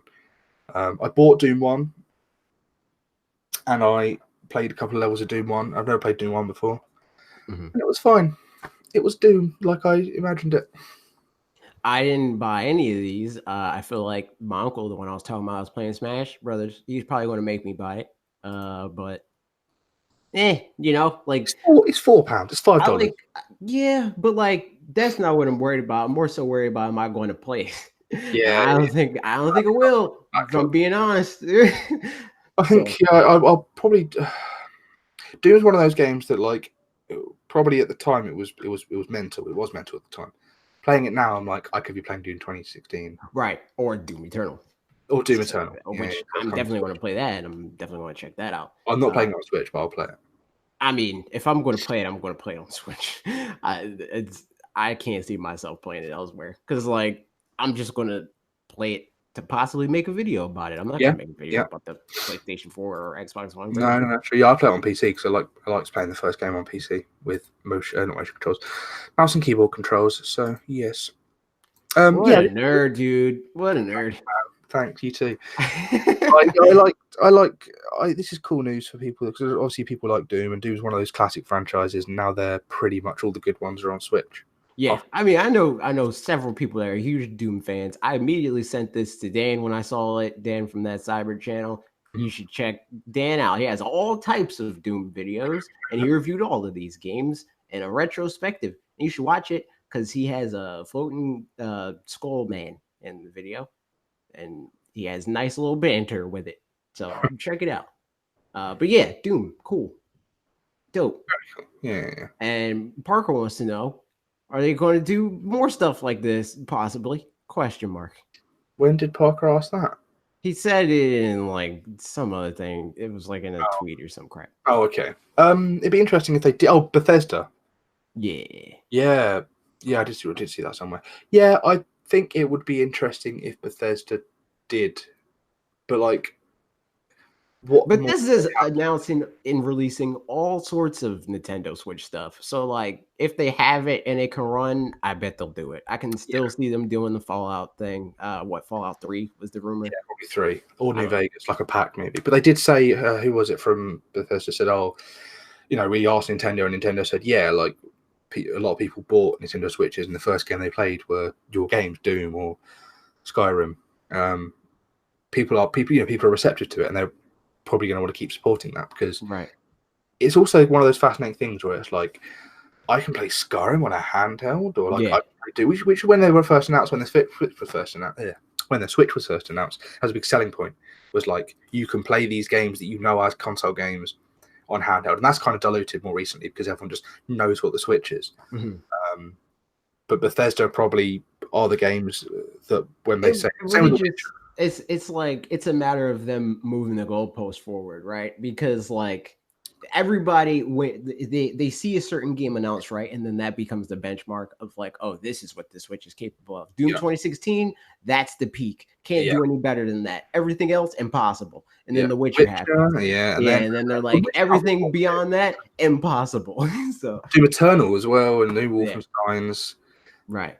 So it's just a thing of like, none of these people that say these things are computer engineers and software engineers and stuff like that. So they're like, the Switch can never run that. It's like, yeah, but you don't know how to develop software, so you don't know how to optimize things. You don't actually know what's possible on the hardware. You just know how your computer was built. You looked at freaking PC part picker or whatever and put your computer together. Slotted it together like Lego. Building computers is like Lego. Software is completely different. I remember that Reddit post where the guy was like, can someone please send me the software that lets you port games to Switch? Because I want to put some of my games from PC onto my Switch. And we're like, dude, that's not how it works. Yeah. At all. This is cool. Bethesda support's cool. It was obviously done in a celebration because it's QuakeCon and they were talking about Doom. Yeah, and the 25th anniversary and all that stuff. Without an anniversary, without a celebration attached to it, I don't know. It would be cool if they did things like Fallout. Not a big Fallout fan, not a big Elder Scrolls fan. Same. Fallout 4 ate my save. I was doing that because I used to work with this channel called TGN, and they used to do like all types of game stuff. And Fallout 4 was really big because it just came out. And they're like, "Hey, you want to make a video about Fallout 4?" And I was like, "Sure, I'll play that and do that because views." And then I played it, and it ate my save, and I was like, "Nope, not doing it." Done with that one. Never touched it again, and I never touched it again. And why should you? I don't know. But if Fallout 3 comes to Switch, still won't touch it. It threw a curveball there. Thought it was going to change up. Nope. Still not touching it. I can't believe we got all the way through the news. We did. Guiding us. I mean, he was guiding us with his words. Yeah. But Parker's like, he got it all buttoned up and stuff. Parker's being all podcasty. He listens to like, Spawncasts and like all that stuff. And he's like, But directly to you is my place to be completely unscripted. So that's what I'm going to do. I'm just, moving at the pace of conversation. Exactly. So we've got a podcast at LootPots.com called The Potscast, and it's hosted by some great guys, Pete and Bessie, Steve and Radford, and Jack Parsons, you know as Pixelpod. 3 of them get together every week, and they talk about video games. And it's, it's structured like this one is. You go through what you're playing, you go through your news, you go through blah, blah, blah. But then you have a day where Pixel might be gone, and it'll be Pete and Steve on, and they'll just go on massively wild tangents. They'll just be talking for like about nothing. Chaos will reign because there's no one there like, okay, we're doing this, then we're doing this, and we're doing this. Right. So, See, that's the thing that I like about this podcast is we have a little bit of both. Like anyway, it just is less structured when Parker's not here because I don't care about. Like I said, this is my place to be unscripted. Yeah. So I don't care about structure here. This doesn't work. Yeah, exactly. So usually we have and we both do like both sides of it when he's here. Like we both try to keep the show structured and like also throw in tangents. But we definitely both have our strengths on both sides of that spectrum. So when Parker's not here, changes the show. When I'm not here, changes the show. And hopefully you like all iterations of it. Let us know. Of course. But speaking of letting us know, you let us know your thoughts on my video this week, which was about Splatoon 3 and what it might be after Pearl doomed us all because she wanted to be all hashtag chaos. She ruined it for everyone. Yeah. So I asked people. Did she ruin it, or did she just give us a better game? No, she ruined it. She ruined it because either way, like I said in the video, either way, it was probably going to be like a bad thing. It was going to be not good for anyone. I think you said it was either Mad Max or the Hunger Games. Or the Hunger Games, yeah. Where it's like utopian society, but like really though, no. Where's the underground at? Yeah. So Sam Diaz, he left a comment and he says, after Pearl takes over the world with chaos, the population quickly... Oh, this is his idea for the game, by the way. He didn't preface it. The population quickly dies out and everyone except the highest ranking nobles are poor. That's when the frogs attack because the Inklings are at their weakest state. The frogs are ruling the world and enslaving Octolings. Oh, Jesus. Enslaving Inklings and Octolings. You have the choice of playing as an Inkling / Octoling who leads a slave rebellion group and is trying to take back Inkopolis, or a frog whose duty is to serve his / her queen and keep the Inklings at bay. I love all types of seafood. Also, for context, I asked, do you like seafood? And what kinds of seafood do you like? I love all seafood, all types of seafood. Fish, crab, lobster, eel, shrimp, you name it. If it comes from the ocean, I'll eat it. Also, I know many people apologize for long comments, but I shall not, because you and Parker, and maybe a guest, Parker's not here, Red Parker, RIP, but we do have a guest, need stuff to talk about on Directly to You. We sure do. We're going to talk about your comment. What do you think about... a lot to talk about here. What do you think about frogs taking over Splatoon? Well, first of all, I like the fact that there's like a class system in Splatoon that's never crossed my mind before. High-ranking nobles, and you've got the plebs, the poor people, then you've got all the people in between. Like Spike, the urchin, probably ranks very low on this scale. I like the idea of introducing a new antagonist. Yeah, because obviously the Inklings and the Octolings are now friends. I didn't actually finish the Octoling expansion. They're friends, right? Kinda. Yeah, but we need a new antagonist, and frogs. Sure, frogs are good. I don't know if they're the natural enemy of squids or octopuses, but they are sea creatures, or they're water based amphibians. Yeah, the real thing that, like, because I said in the video that I think that they could do is just like, as long as they're amphibious, then you're good. As long as they can walk and also swim, then they're free. Introducing something freshwater as an antagonist to something that is very heavily seawater animals would be quite interesting as well. Right. Yeah, that could definitely, and that'd be weird as far as like implications for like, so freshwater animals are the bad guys now. The Splatoon lore is just wild, and this has only opened it even further than I could possibly imagine. I like this idea. And initially you would think like, classic like a class system in a Nintendo game, like that sort of stuff. But again, like I said in the video, like Splatoon's pretty dark. Yeah. So something like this would fit in 100%. Yeah, it's great. Yeah, I like I like the lore of Splatoon. I think having like a class system and a third, a new antagonist that the Octolings and Inklings have to sort of come together, and then you can play, with both at the start. I don't like the idea of there being weird sort of lolly girl frog people though. Yeah, I don't like that. Please don't give me that. True. Just keep them ugly. Keep them like the not the Octolings. What are they? The Octo. The Octarians. Octarians. Keep them like the Octarians, where they're like horrible, like weird things.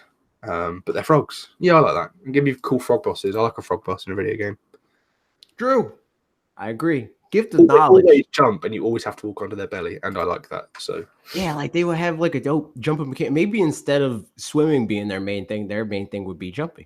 Jumping, yeah, like jumping in the air, and then just sort of like you then move yourself along. Or there's many options you can do. It'd be also very interesting for more PvE. Although, hang on, we've got the Salmonids. We don't need a third antagonist. We have the Salmonids. Yeah, I touched on that too. We could possibly use the Salmonids. Yeah, but I like frogs, so that works. I mean, you know what? The more the merrier. Let's have multiple Splatoon games. Give the knowledge. Splatoon games actually gives us a long comment and says, "Do you see this?" Oh my god! Yeah, says, "All right, here's all my thoughts and predictions." Before you start, this isn't just long. This is an entire A4 page. He wrote his own video. It says, all right, here's my own thoughts and predictions for Splatoon 3. Campaign-wise, I think the idea of a co-op campaign is a good idea, But a solo story is also a pretty good way to introduce a game and its systems and a player and to a player. So I think a good compromise is to have two campaigns, a solo story and a co-op story. Yeah, that's like the Portal situation. How do you want to tackle this comment? Do you want to do it point by point or Yes, 100%. Cool. That's what I'm kind of doing. So the Portal thing I brought up in that video, I think that they should handle co-op kind of like how they do with Portal, where it's single player story and then the co-op story. Yeah. So I agree with that. That's a good idea. Only thing about the co-op story is that it would be handy if you could do it with strangers. True. Kind of like Salmon Run. Things out. You don't want to miss out on things, do you? Yeah, kind of like Salmon Run. Yeah. And it would have to have sort of the same communication system because Portal. Also, I mean, they could do bots for people without internet. Even though, I mean, Splatoon very much so is a game that's puzzles with that. But yeah, I can see that. I like having the idea of having two campaigns. Right. Point 2. Moving on, the solo story would see you play as Agent 5 fighting against the familiar Octarian threats in DJ Octavio and continue to build the lore about the Great Turf War. You know, standard stuff. I mean, if there were some kind of plot twist at the end, that'd be great. But this is still the more familiar route. I think plot twist, yes. Maybe don't bring DJ Octavio back and more like what Sam Diaz said about the frogs. Having a third. Let's combine the ideas. Let's smash the ideas together. I like this so far. Yeah. And I still like my idea about the chaos and that having a big impact on the story. Yeah. His next point says the co-op story sees you play as Agent 6 or 7 if 2 players, or has you play as Agent 5 joined by Agent 6 and 7 if 3 players. In my head, this was always 2 players. Same. But hey, you know what? He's throwing a curveball. Oh, Splatoon teams are 4. 3. 4. The teams are 4. Yeah. Why not have 4 players? What? Why not have 4? Because I don't know. Maybe he didn't want to do 4 players. This is his vision. Stop stepping all over it. You know what I mean? Knowledge. This would probably be easier to explain in universe. I'm not sure about what you deal with in this mode, but it would probably deal with the chaos result of the. How come this deals with chaos and the other one anyway? This is Black Apocalypse. Pearl and Marina being the antagonist sounds cool. Maybe you could end up facing against them as bosses like the Agent 3 fight. And if this mode is 3-player, maybe they could have some assistant to even the odds. Who would be their assistant? I get like maybe Judd Junior from Splatoon 2. It would be I like the idea of the chaos being the co-op mode, making the co-op mode the main story mode, and then having like an Octo expansion style single player mode. So like having like the same, but then like really having a focus on co-op, because then that would then lead into them being able to do a better online infrastructure for Turf War and stuff. Making teams, because it would then have, you could then just sync it all in one. You could have, you can make your team for Turf Wars, now you can also make your teams for single player. But only 3 players, because because you don't want to step on anybody's vision. Mess with the vision. And then he continues and says, also, they should probably introduce some humanoid salmonids or another species in one of those modes, I think he meant, to mix things up. That's a good idea. And if that gives them ideas for DLC, like the Octo expansion, well, that's just great for Nintendo. Maybe one could be the assistant to Evil Pearl and Marina I mentioned. Great idea. Yeah. Human salmon. Like, salmonids are obviously the third that I forgot about, the third pillar they introduced, and to give them a more starring role in a story mode and make them the antagonist, because they're just evil. There's no redeeming factor to them. It's not like the Octolings where they were like, they were fighting over Turf War and they lost, so the Octolings are basically human. These are just man, we don't know their background. We don't know nothing about that. Now's the time, because we can put them in the story mode, because Gift of Knowledge has the right idea. Yep, we're going to put them in the story mode, and we're going to learn that they have a tragic story too. How sad. That's how stories work. Carry on. In general, I think I'd prefer if this had a bit more focus on story than the last two games. I'd agree. Octo Expansion actually seemed pretty cool, but both games' base campaign were too basic. Just some kind of neat plot twist or two, you know? I would be happy with an entirely single-player Splatoon game, which I know is blasphemy because of Splatoon. How dare you? Yeah, because Splatoon is a very popular franchise because of its multiplayer. I really think that the stuff they've done for the single player, while it is basic, is such a good starting point. Yeah, that to have I just think the mechanics of Splatoon are they would work really well with like a Mario style like campaign, you know, like just a grand story mode of some sort. When I played the first game, I kept saying to people, it really takes me back to playing PS2 games, which isn't supposed to be derogatory, but like it just takes me back to when, you know, it reminds me of Dreamcast games. Yeah, I didn't play minus the bad controller. Before games were so like focused on being graphically, you know, important and being set in real places, when people were just like balls to the wall crazy, like, yeah, let's just have, you know, people do crazy things and fly around in midair and like Ratchet and Clank, that kind of thing. Splatoon very much reminds me of Ratchet and Clank with the shooting and the, you know, the dodging around and the grinding on things and things like that. So yeah, a more single player focused one, maybe with like more of a world to explore, and it's instead of being level by level, it's like there's like a hub world, or, you know, there's all kinds of things that can happen. But yeah, I think I agree that there should be more single player. All right, we're closing in on we're on the last half of this comment. Otherwise, I think having 3 game modes, as you seem to suggest, is probably a good idea and fits with the number 3 theme the game should no doubt have. That's why he said 3 players, because it's 3. And also E3 this year, every single co-op game was 3 players. You know, the rules. Yeah, I get that. I mean, true, there was a lot of. That's the twist he's talking about. That's the twist right there. It's in the comment. Yep. He said you'd have your standard turf war, I think he means, and ranked games. We'll count all of them as one. Salmon run and something else new. I'm not sure what. A battle royale sounds neat, but I feel it would have 2 problems. Okay, well, I guess we're gonna have this all one giant section. 1, Splatoon matches have only ever had up to 8 players in a match, and actually, that's true for any other Nintendo game I can think of. Smash Bros. Ultimate can have up to 32 players on a server at once, but I don't think Mario Kart 8 has Mario Kart has 12. That's 12.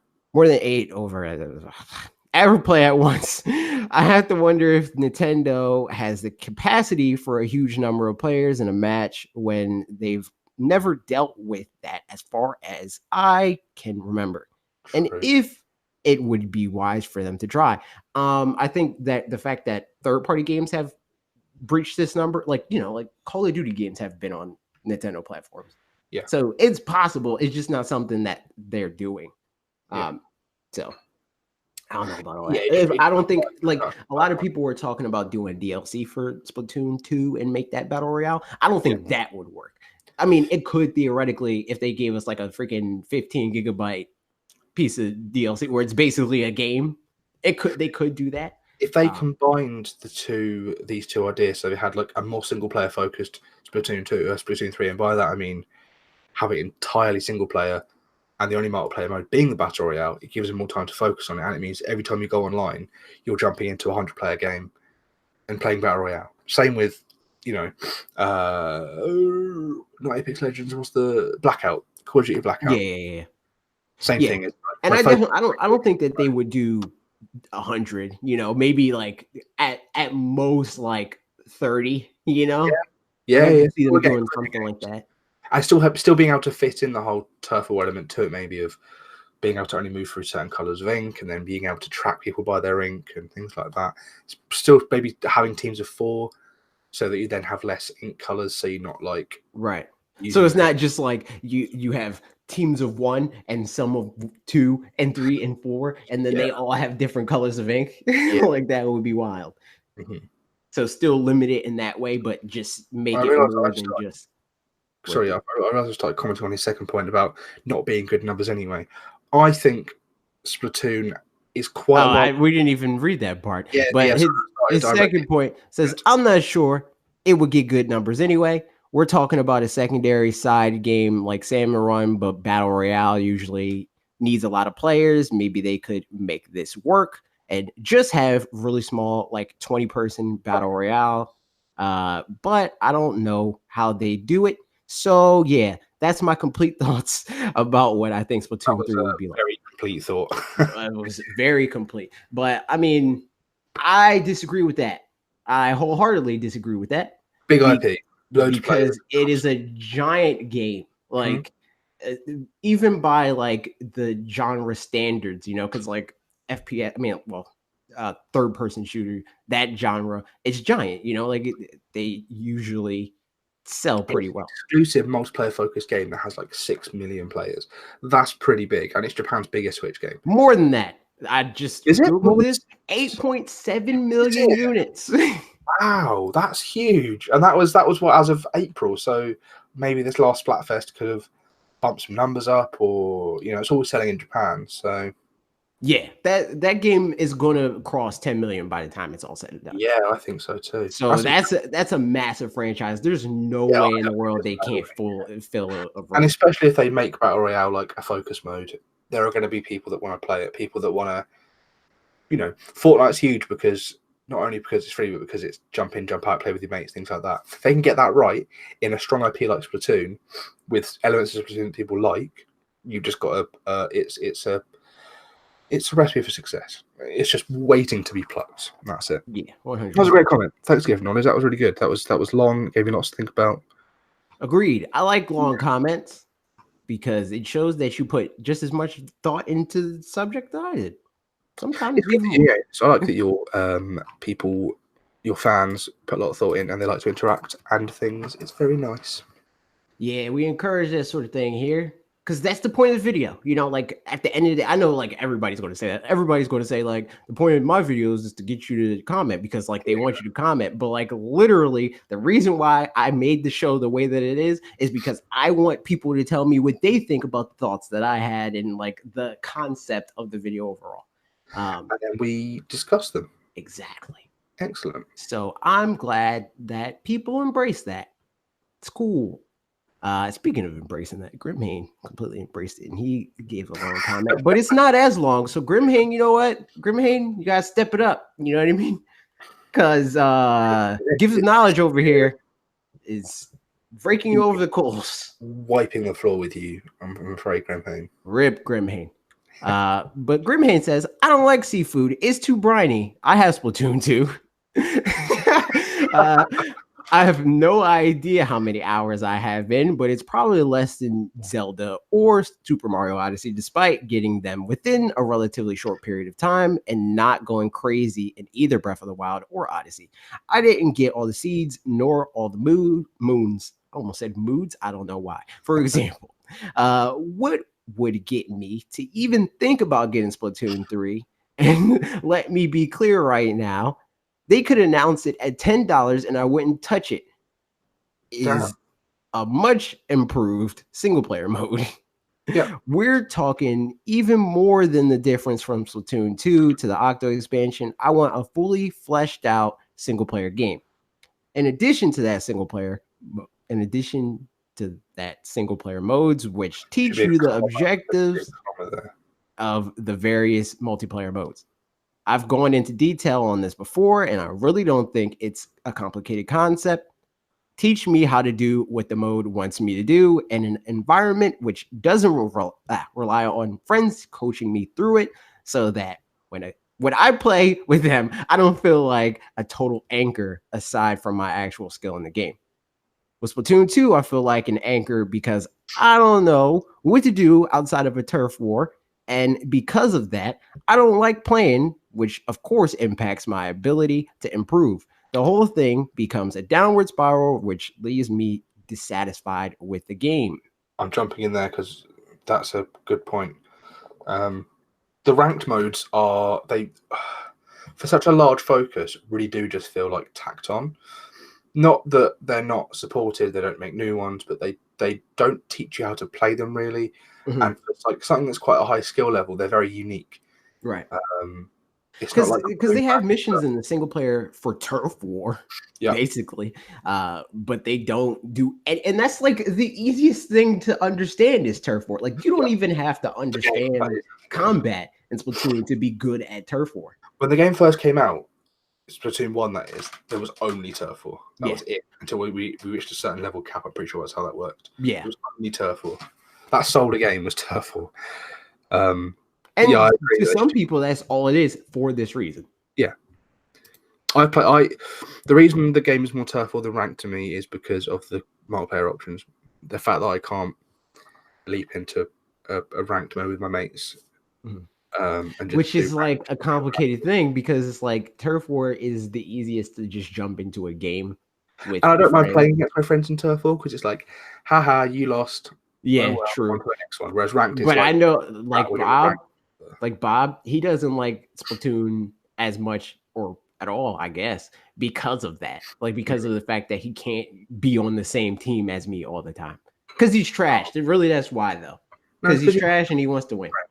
Because you're best buddies and he wants to play with you. Yeah. Nice. We all know that's not true. That's wholesome. Bob, you're a wholesome man. Don't lie to me to my face about Bob. But then Grimhand continues and said, then there's the nitty-gritty of organizing weapons and gear. Nintendo, please stop acting like a 5-year-old and just dumping it all in one bin. Let us organize it, style of weapons, sets of gear, etc. Some of this may be there now, but I'll be damned if I have even the slightest urge to check. This is, of course, in addition to the things you've laid out in this video, especially letting us play with friends. It's only been Nintendo's mantra. Which one is it? For this gen, I know what the word is, but like, how do you say it? For the generation, it'd be nice. I would say mantra. Okay. It'd be nice if they started living up to it with their own games. I mean, to date, I think the best way to play with friends, I think the best play with friends game is either Smash or Mario Kart 8 for ones released by Nintendo.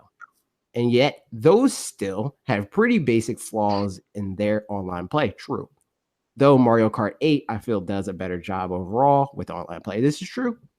Splatoon is such a strong idea, such a strong series of ideas, such a strong series of modes, so many cool things that are wasted on bad infrastructure and bad, like, oh, the things change every 2 hours. You can't pick your maps with your friends, which I get in a way because it means that in the first game it meant that people could always get in a game. It was, it was a risky new IP to do that. You couldn't try and have people picking their favorite maps and leaving other people that can't play the game now. Splatoon, we knew it was a success. Splatoon 2 has been a huge success. They didn't have to do it that way. Yeah. And the same thing with playing with friends. It's still hard. You can't like get in a team of 4 and play other teams of 4. Yeah. And they like try to like pass it off as like a cultural thing, where it's like, like it's the type of thing that we want to serve to you rather than you having this like all you can eat buffet sort of situation. I don't buy it, and I think they should just. They've got gold in their hands, and the thing that it is it's still making them more gold. So why would they change it? True. I don't know. I think it would make it more successful worldwide. I think that approach works for Japan.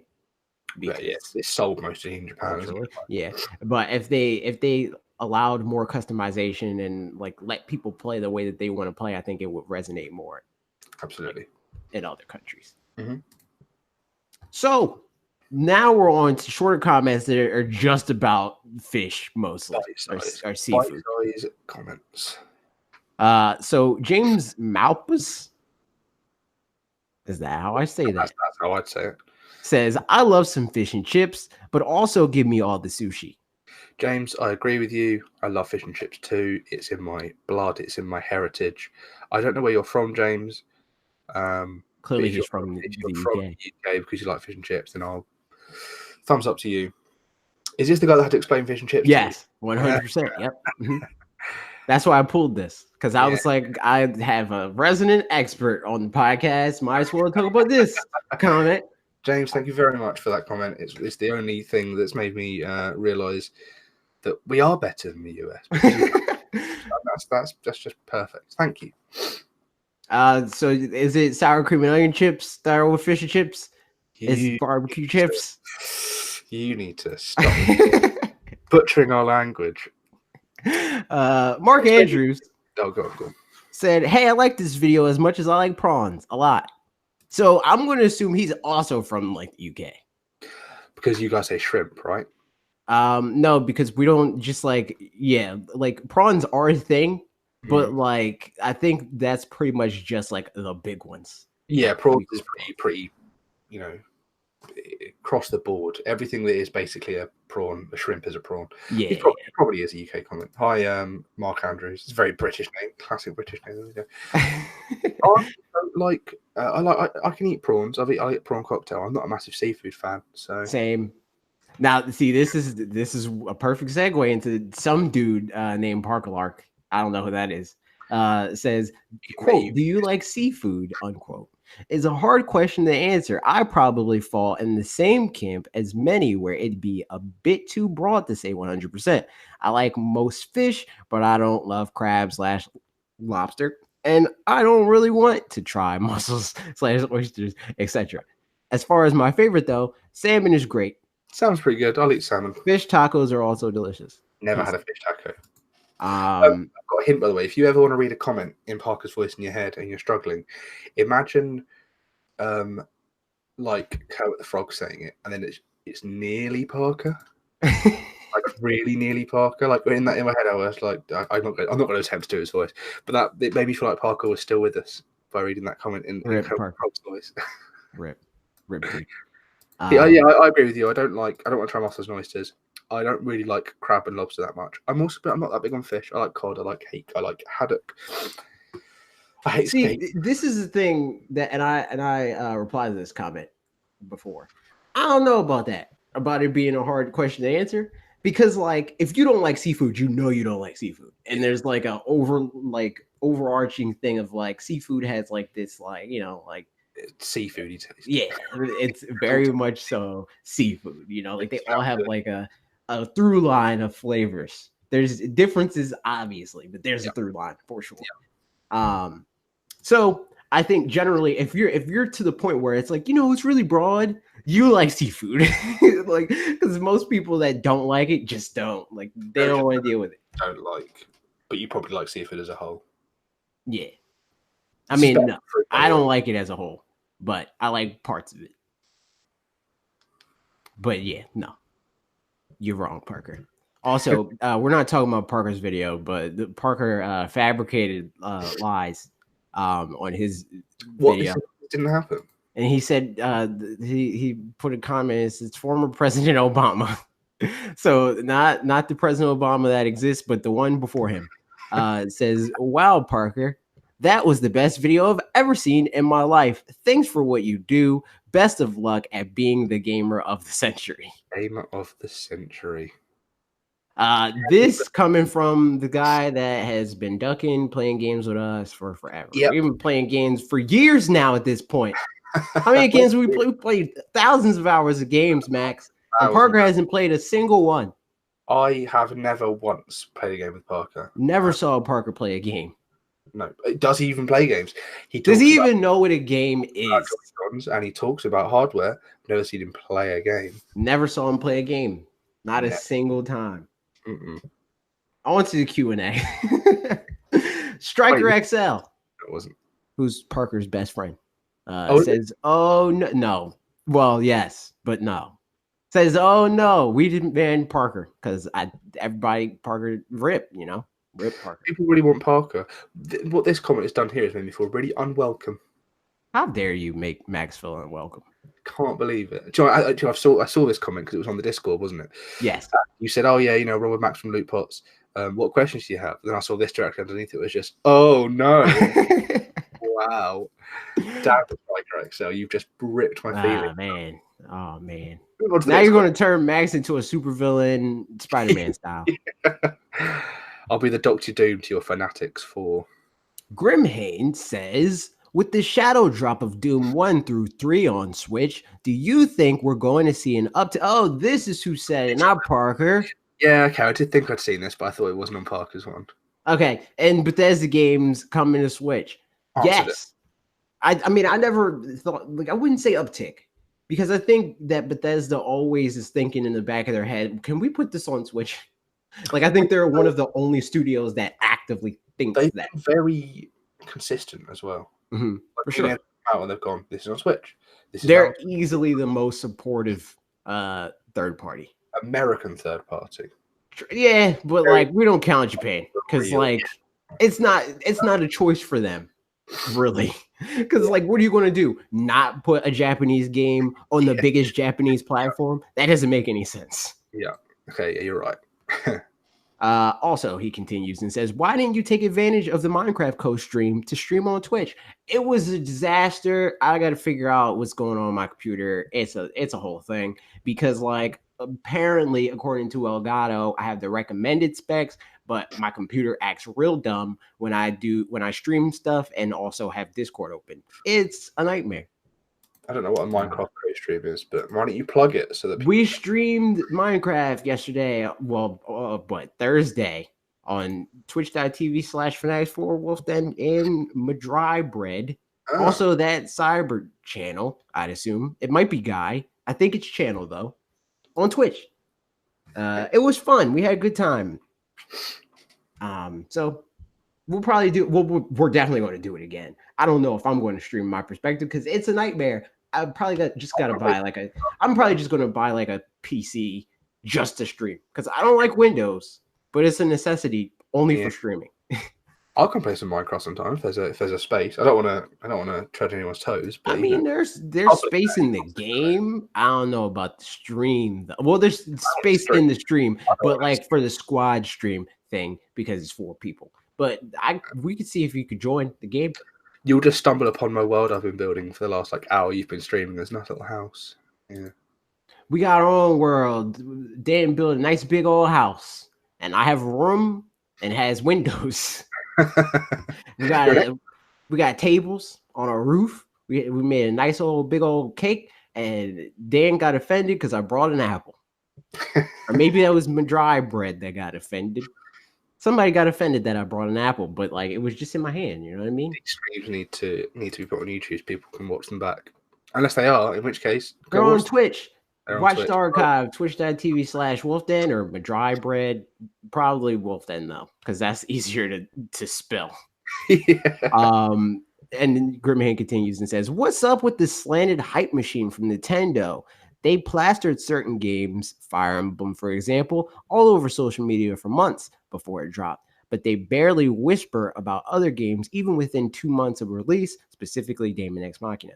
Yeah, Daemon X Machina is getting strange. I think this game specifically, like Daemon X Machina, they don't as much feel responsibility to promote it, just because it's not their game. They're publishing it, but it's Marvelous that's developing it.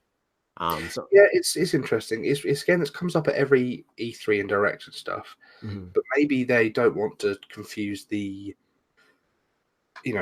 message by promoting Astral Chain and that game at the same time, because it's 2 new IPs. When Astral Chain's out of the way, they might then start going, let's just harp on the Daemon X Machina. But it's interesting because Daemon X Machina has like the more fully featured like collector's edition. It's got the steelbook, it's got the statue, it's got the art book, all of that stuff.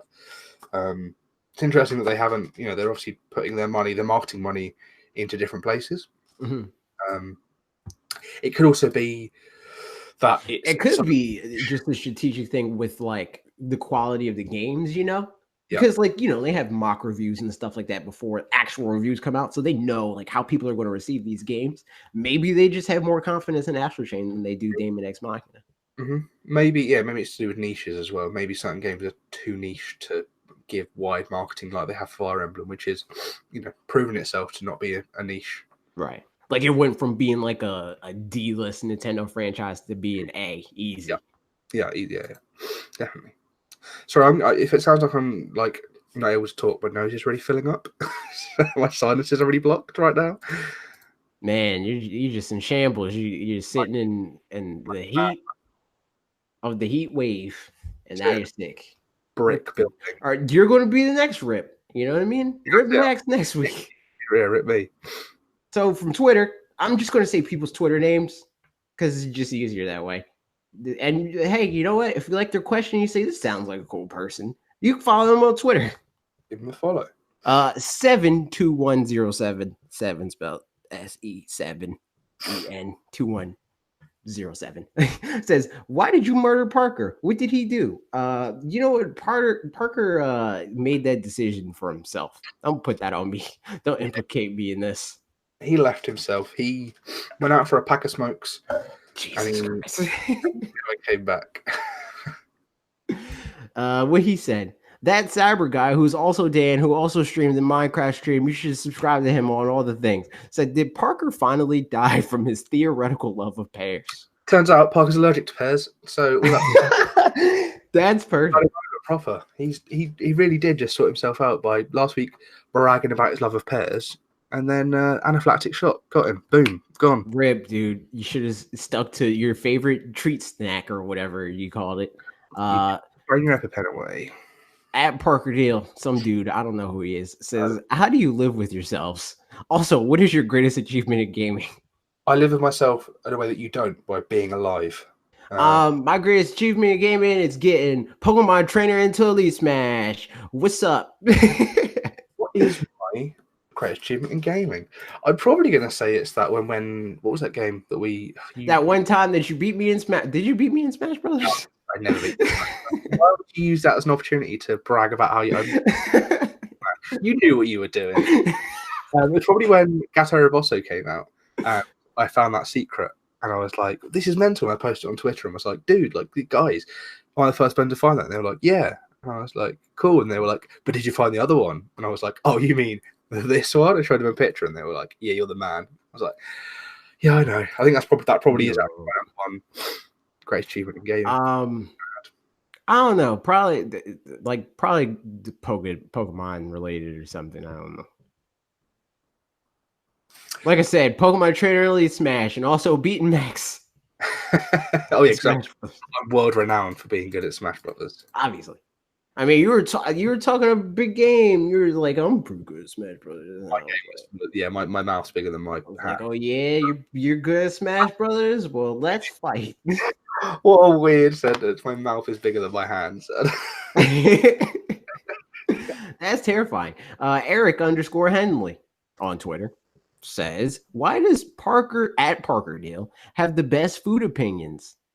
Wrong. False. Yeah. This is why Rip Parker. Really though. What new innovations would you like to see in a future Nintendo console, whether it be Switch 2 or called something else? OLED screen. That's not innovation. Innovation. Well, for Nintendo it would be.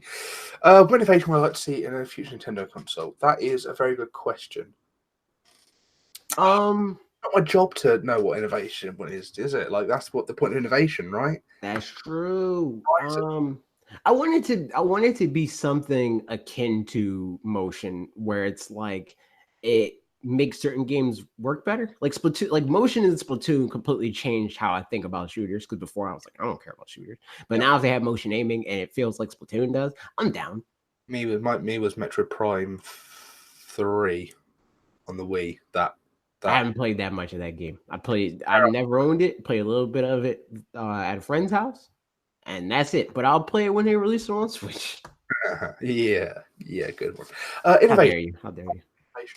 Probably something like just out of the ordinary. Something that's like. I love the weird stuff. I love like the IR camera. That's dope. Weird stuff. Yeah. Maybe like something 4D.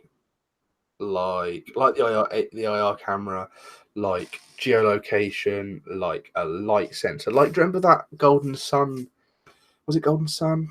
No, it wasn't Golden Sun. There was a Game Boy Advance game that had a solar sensor on it, and then you went out of the day and you charged it up, and it did something in the game. I don't think I ever knew that. It's real. Look it up. Someone in the comments, please tell me.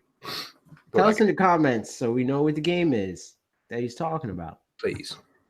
F-Zero Kid says, real question, because he asked, are you going to post this on the community post? And I'm like, I'm way ahead of you, bro. Oh, this is Falcon. Yeah, this is Falcon. Says, real question, who makes the thumbnails for our video or for our channel? They always look good. My favorite is the surprised AJ on the Pokemon Sword and Shield finally making some big changes question mark episode. Same photo every time and just put a different background on it. I thought it's the same photo of you just being shocked every time. No. I'd say 99.5% of the thumbnails on the channel. Sometimes Justin does like some stuff where it's like if it's like a more like graphic designer-y, like neat custom graphics of some sort situation, Justin does it. Like the Pokemon one that you're talking about, Justin did that. The foreground, like the drawing of me with the, like that whole thing. drawing. That's impressive. Yeah. Oh no, I don't know which video he's talking about. Yeah, never mind. Yeah, you're talking about the one with the drawing. So yeah, Justin did that one. But like the last thumbnail, I did that. He did the Switch console, my video that I did, the 24-minute long video. He did that thumbnail. That was a cool thumbnail where it like split the two things. It was dope. It was dope. But usually, like even with those thumbnails, I'll give him like a general direction of like, I want it to look like this. I'm just not that good at, or good enough at Photoshop, I should say, to do the thing that I want to do cleanly. And he went to school for that. So he's just more prepared to do something like that than I am. It's good to have an expert on board. Right. So generally I make them. Thumbnails earlier on, like I'd say like early last year, Bob helped me with a lot, where I still made them, but I'm like, hey, look at this thumbnail and tell me if it sucks. And he's like, this usually he tells me just bump up the saturation. That's usually always Bob's critique. It's like, bump up the saturation. YouTube community post questions. Miles Harrison says, how do you guys feel about the new Marvel Ultimate Alliance game? I like it. It's a fun game. We talked about it at the beginning of the podcast. Yes. I would like to play some more of it. Yeah, we should do that at some point. Mr. Meach says, I kind of want to buy Fire Emblem, but I hate supporting the season pass model. Do you guys think I'll be missing out by only getting the standard edition? I'm getting standard edition. I have never bought a game with the season pass and then played the season pass content except for Breath of the Wild. The game is complete usually when you finish the story and whatever else. I think the DLC is usually going to be like stuff to bring you back. And when I finish a game, a lot of the time, I'm just like, that game is done. Like, other than when I bought the Mario & Rabbids DLC, that was like, it's like a sequel. So I was like, that's worth buying for me. But a couple of extra costumes doesn't do it for me. So I think you're fine. Yeah, I'd agree with that. I would say, like, if you really like this game and you play it and you're like, this is a great game and I'm done with the game and I want to play more of it, but I don't want to replay what I already played, then it's worth getting. But I wouldn't just up front buy it. It's not really. Yeah. Did you have interest by the Ultimate Alliance season pass? No. I'll probably reach out to Nintendo and be like, yo, let me get that. But I think it depends on more of the characters. I don't really, I'm not a big Marvel Knights guy. If they do get X-Men, if they do go Fantastic Four, and if they have story chapters as well, £17. That's the biggest thing for me, is if they do more like missions and stuff like that. I don't really care about the if there's more interactions, like we said earlier, it's more about the characters in the comic books. If they do more interactions and they do more story stuff, then that's well worth it, because it's just more of the stuff I actually like and less of the, Infinity Gauntlet stuff, whatever they're called, Infinity Challenges, where you're bashing people, because I prefer the interaction of the story. That's the point. Agreed. And that's the last question. Well, actually, we do have one other question. Oh, wait, yeah, we do. Bob put one in here, and I thought I copied it and put it in here, but I guess I didn't. So I got to go on Twitter. This is gonna really tip us over the edge. Okay, Bob says, when teleportation is invented and a person is successfully broken down into atoms and reassembled somewhere else, how will you know that their consciousness is made it? What if they act the same, but really it's an empty husk of a human? Would you teleport yourself? Fan of the show. He's really turned a spanner in the works, because I was about done with the thinking. Okay, let me read this question again in my head. How consciousness made it? What if they act the same? Would you teleport yourself? So the question is, well, no, the question answers itself. So the question is basically like, if you would like, if teleportation was a possibility, but it was like ambiguous whether or not you're teleporting yourself, more so like killing yourself and re-emerging a new version of yourself, would you still do it? Well, the question is then, if you're an empty husk of a human, right? What do you mean? Hang on, what do you mean? This is really so like you look like you and you sound like you, but you're doing things with no purpose behind it. Like you're doing it just because. You're just describing my life, AJ. You're describing what I do. Well, Max already did it, so that answers it for him. At some point, I would teleport myself if it was safe, but I wouldn't. This seems like a question about souls. It seems like what when they teleport, the person might be the same, but their soul, where's their soul gone? It's free. I wouldn't do it unless like my favorite restaurant wasn't on DoorDash or something.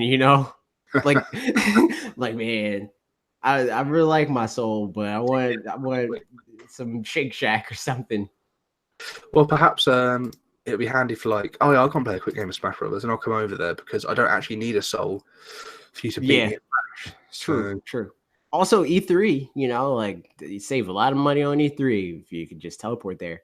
And people that go to E3 don't have souls. You joking? Exactly. Are you kidding me? You can't have a soul and be at E3. It doesn't make any sense. Yeah, Bob went to E3. So there you go. That's why I asked the question. Exactly. Because he said fan of the show, and this show is draining. So, of course, obviously. You know what? The requirement for being on the show is 1 soul. Do you didn't know that? Oh well, I'm gonna. I mean, you already gave it. You've been on the show before. I've been here before. You now own my soul. Yes, legally.